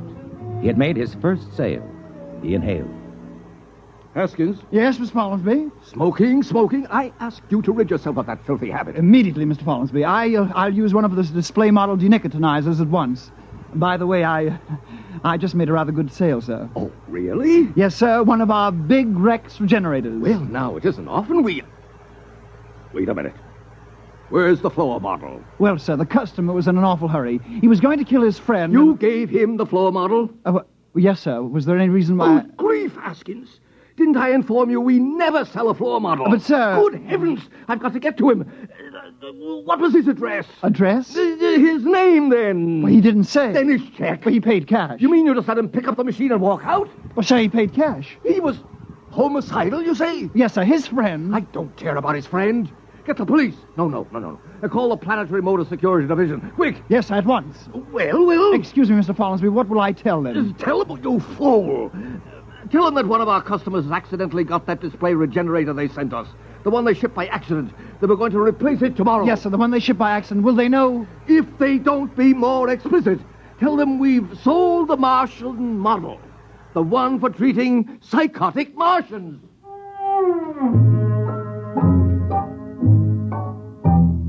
Meanwhile, Elwood Caswell had returned to his apartment and lugged the big black Rex regenerator into his living room. He put it down near the couch and studied it carefully.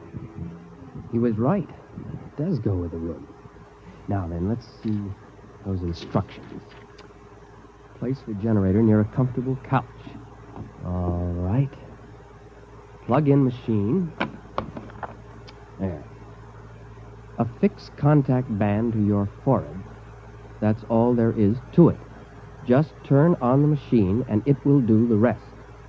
There will be no language problem since your regenerator communicates with you by direct sensory contact, patent pending. Well, that seems easy enough. Now, I'll just put the contact on my head and blast it. Hello? Elwood? Yes? This is Henry. Henry Magnuson. How are you, old boy? I'm fine. I wondered if you were doing anything tonight. Thought you might like to drop over for a game of chess. Game of chess, huh? You stupid oaf. What? Nothing. I thought you called me a stupid oaf. Just talking to my cat. Oh. I didn't remember you had a cat. I thought you hated cats. Oh, I do. This isn't really mine. It's a neighbor's. It keeps coming in. Oh. What about tonight? Will you be alone? Well, yeah. You haven't mentioned to anyone that you're inviting me over? Not a soul. Why? Someone's looking for me, a process server. Oh. Now, I've been avoiding him for days. I don't even leave word where I'll be when I go out. You can trust me, Elwood. I'm your best friend. Yes, you are. But not for long. Huh? Just talking to the cat again. Oh. Well, will you be over? Yeah. In about an hour, okay? Yeah, an hour will be fine. there are a few things I have to do I just first. gotten some new laugh records from the boys at the office. I got something here that'll really kill you. So long, Elwood. So long. I got something here that'll kill you, too.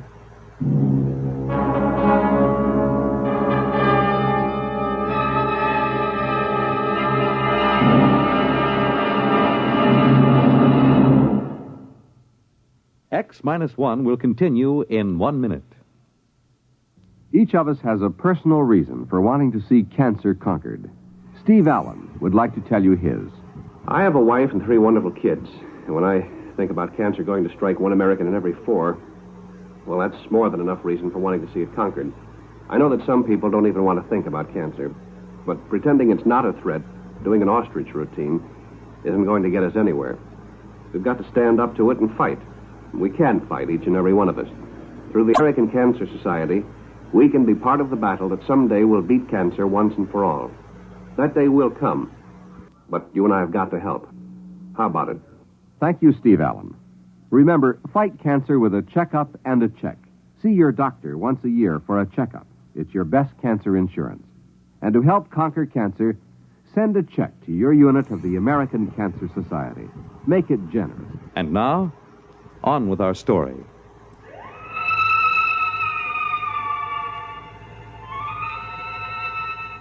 Taking the revolver from his pocket, Elwood laid it on the table in front of him. His face became suffused with hatred at the thought of Magnuson. He poked at the gun with a stiff forefinger. Magnuson, you no-good, shifty-eyed enemy of all that's decent in the world. The man who ruined my sister Irene. The man who... Wait a minute, Elwood. You have no sister, remember? No sister. Now, before you go off and commit murder, why not just try that machine just once, huh? Turn it on. Okay, now reach over and...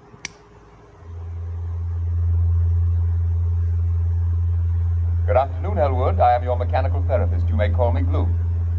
Glue? You seem surprised. It is a perfectly common name here on this planet. Glue? Of course. I've heard it many times. Now then, I am scanning the material in your preconscious with the intent of synthesis, diagnosis, prognosis, and treatment.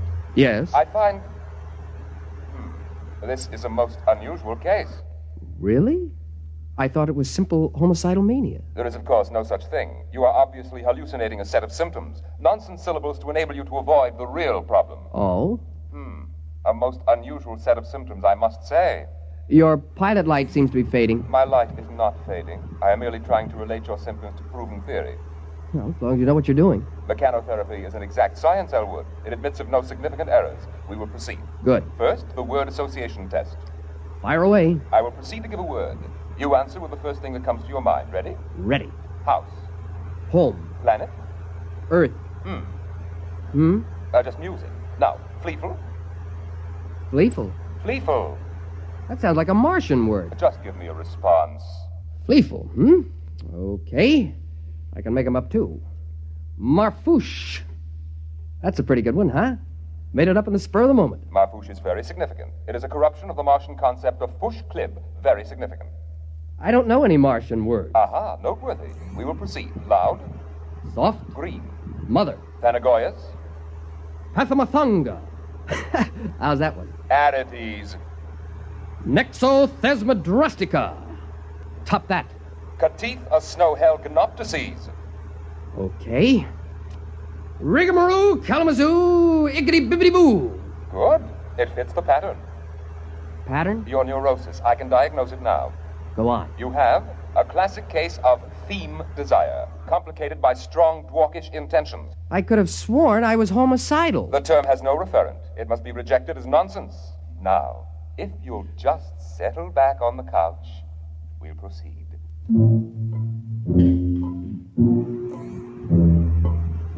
At precisely this moment, a tall, gnarled, ugly man pushed his way through the doors of home therapy appliances. His clothing, unpressed and uncaring, hung on him like corrugated iron. When the clerk, Hoskins, approached him, he flipped back his lapel to show a small silver badge underneath. Sir? John Rath, Planetary Motor Security Division. Oh, yes, sir. Mr. Follinsby, Mr. Follinsby. Yes, Hello, Follinsby. Mr. Rath, Well? So far, we haven't a single lead. You're certain he never mentioned his name? Oh, yes, sir. Now think. Is there anything significant? Is it serious, Mr. Rath? Mr. Follinsby, this man is homicidal. Won't it treat him? Homicide is unknown on Mars. It'll treat him for the most likely Martian sickness. What would that be? Theme desire, Mr. Follinsby. Theme desire? It's a Martian illness in which the victim feels cursed by the tree-like nourishing parent, although, of course, Martians don't have parents in the ordinary sense. Well, Haskins? I remember one thing. He mentioned he was a jet bus operator for the New York Jet Bus Authority. Ah. One other thing. Yes? I believe, yes, he was alcoholic. An alcoholic jet bus operator. Excellent. It'll be on his records. Get the Jet Bus Authority at once.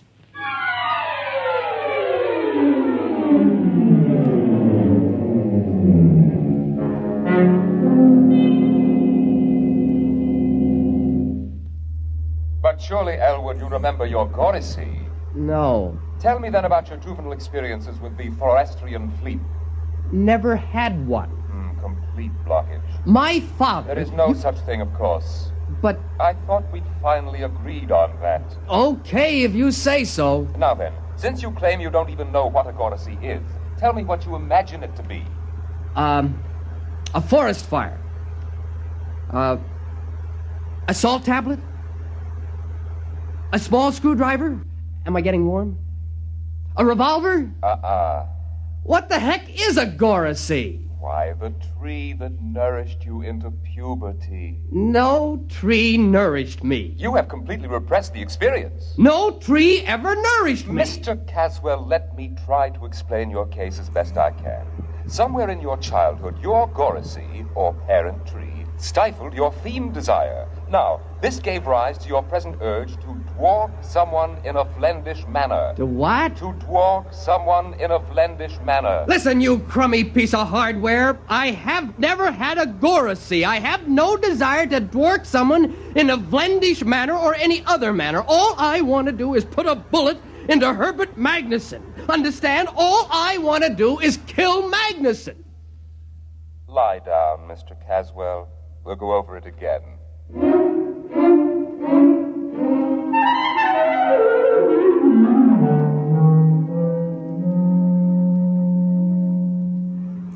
My dear man, I'm not trying to insinuate that the Jet Bus Authority hires alcoholics. If you will just... Any luck? It's a dead end. Now, Haskins. Yes, sir. A man's life may be at stake here. Now think. Was there anything else this fellow said to you? Anything? Well, he did mention the name of his friend. Of which friend? The one he was going to kill. The one he... Why didn't you say so? Now, what was it? Magnuson. You sure? That's it. He said, I'm going to kill Magnuson. You know, just casually like that. Follinsby, see if there's a Magnuson in the Manhattan phone book. Now, hurry it up.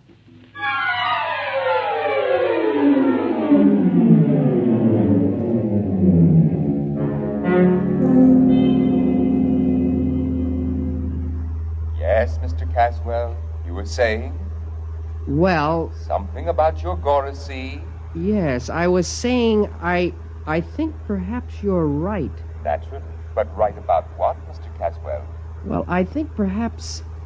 Yes, I think perhaps I do remember my Gorisy. Ah! Now, Mr. Caswell, we're on the road to a cure.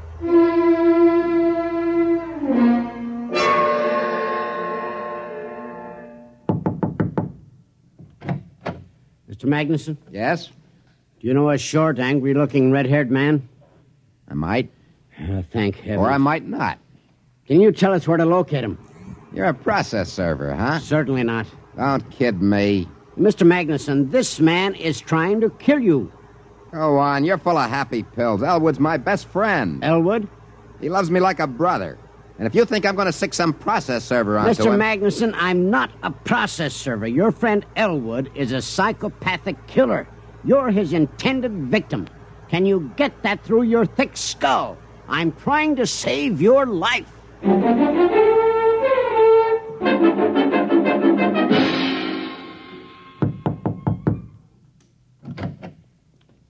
Yes?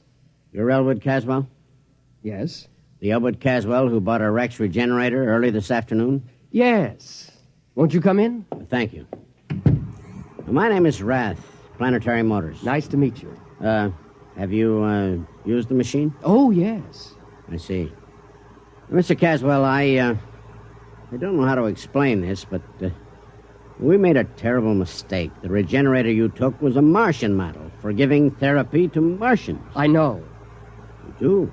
Yes, it became pretty obvious after a while. Well, it was a dangerous situation, especially for a man in your condition. Yes, the poor thing tried its best, but of course it couldn't cure what wasn't there. Well, then the company will, of course, reimburse you for your lost time and your mental anguish. Naturally. And we will substitute a regular human-type regenerator. Oh, that won't be necessary. You see... Mr. Caswell, you put down that gun. I warn you. I'm not going to shoot you.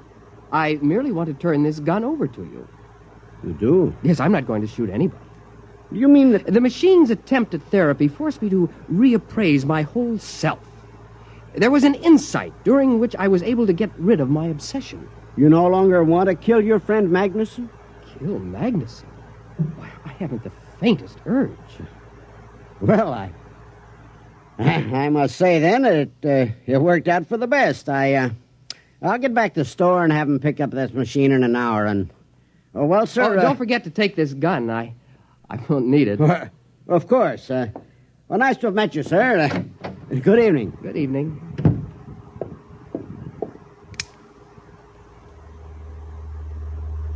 Did you hear that?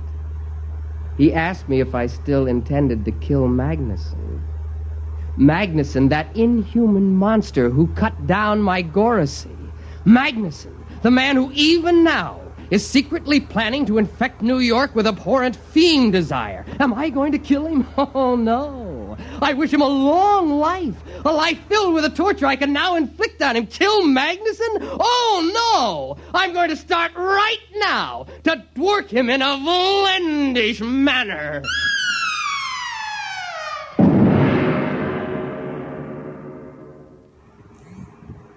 You have just heard X-1, presented by the National Broadcasting Company in cooperation with Galaxy Science Fiction Magazine, which this month features Honorable Opponent by Clifford D. Simak, the story of an Earth general with the distasteful assignment of meeting a delegation of unmilitary clowns who arrive as conquerors. Galaxy Magazine, on your newsstand today. In a moment, tonight's cast and a preview of next week's exciting drama. They took the blue from the skies and the pretty girl's eyes and the touch of old glory's view, and gave it to the men who proudly wear the U.S. Air Force blue.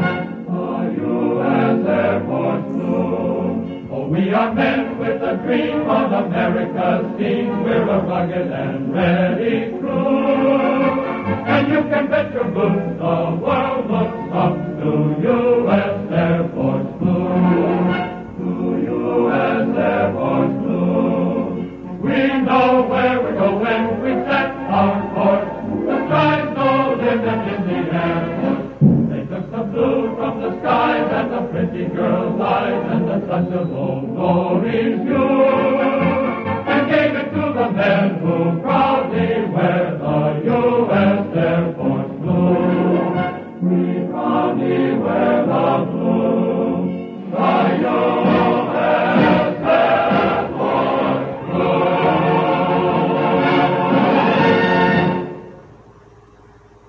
Tonight, by transcription, X-1 has brought you Bad Medicine, a story from the pages of Galaxy written by Finn O'Donovan and adapted for radio by George Lefferts. Featured in the cast were Cliff Carpenter, Bill Britton, Alan Manson, Charles Webster, Carl Weber, and Joseph Julian. Norman Rose was heard as the machine. Your announcer, Fred Collins. X-1 was directed by Bob Maurer and is an NBC Radio Network production.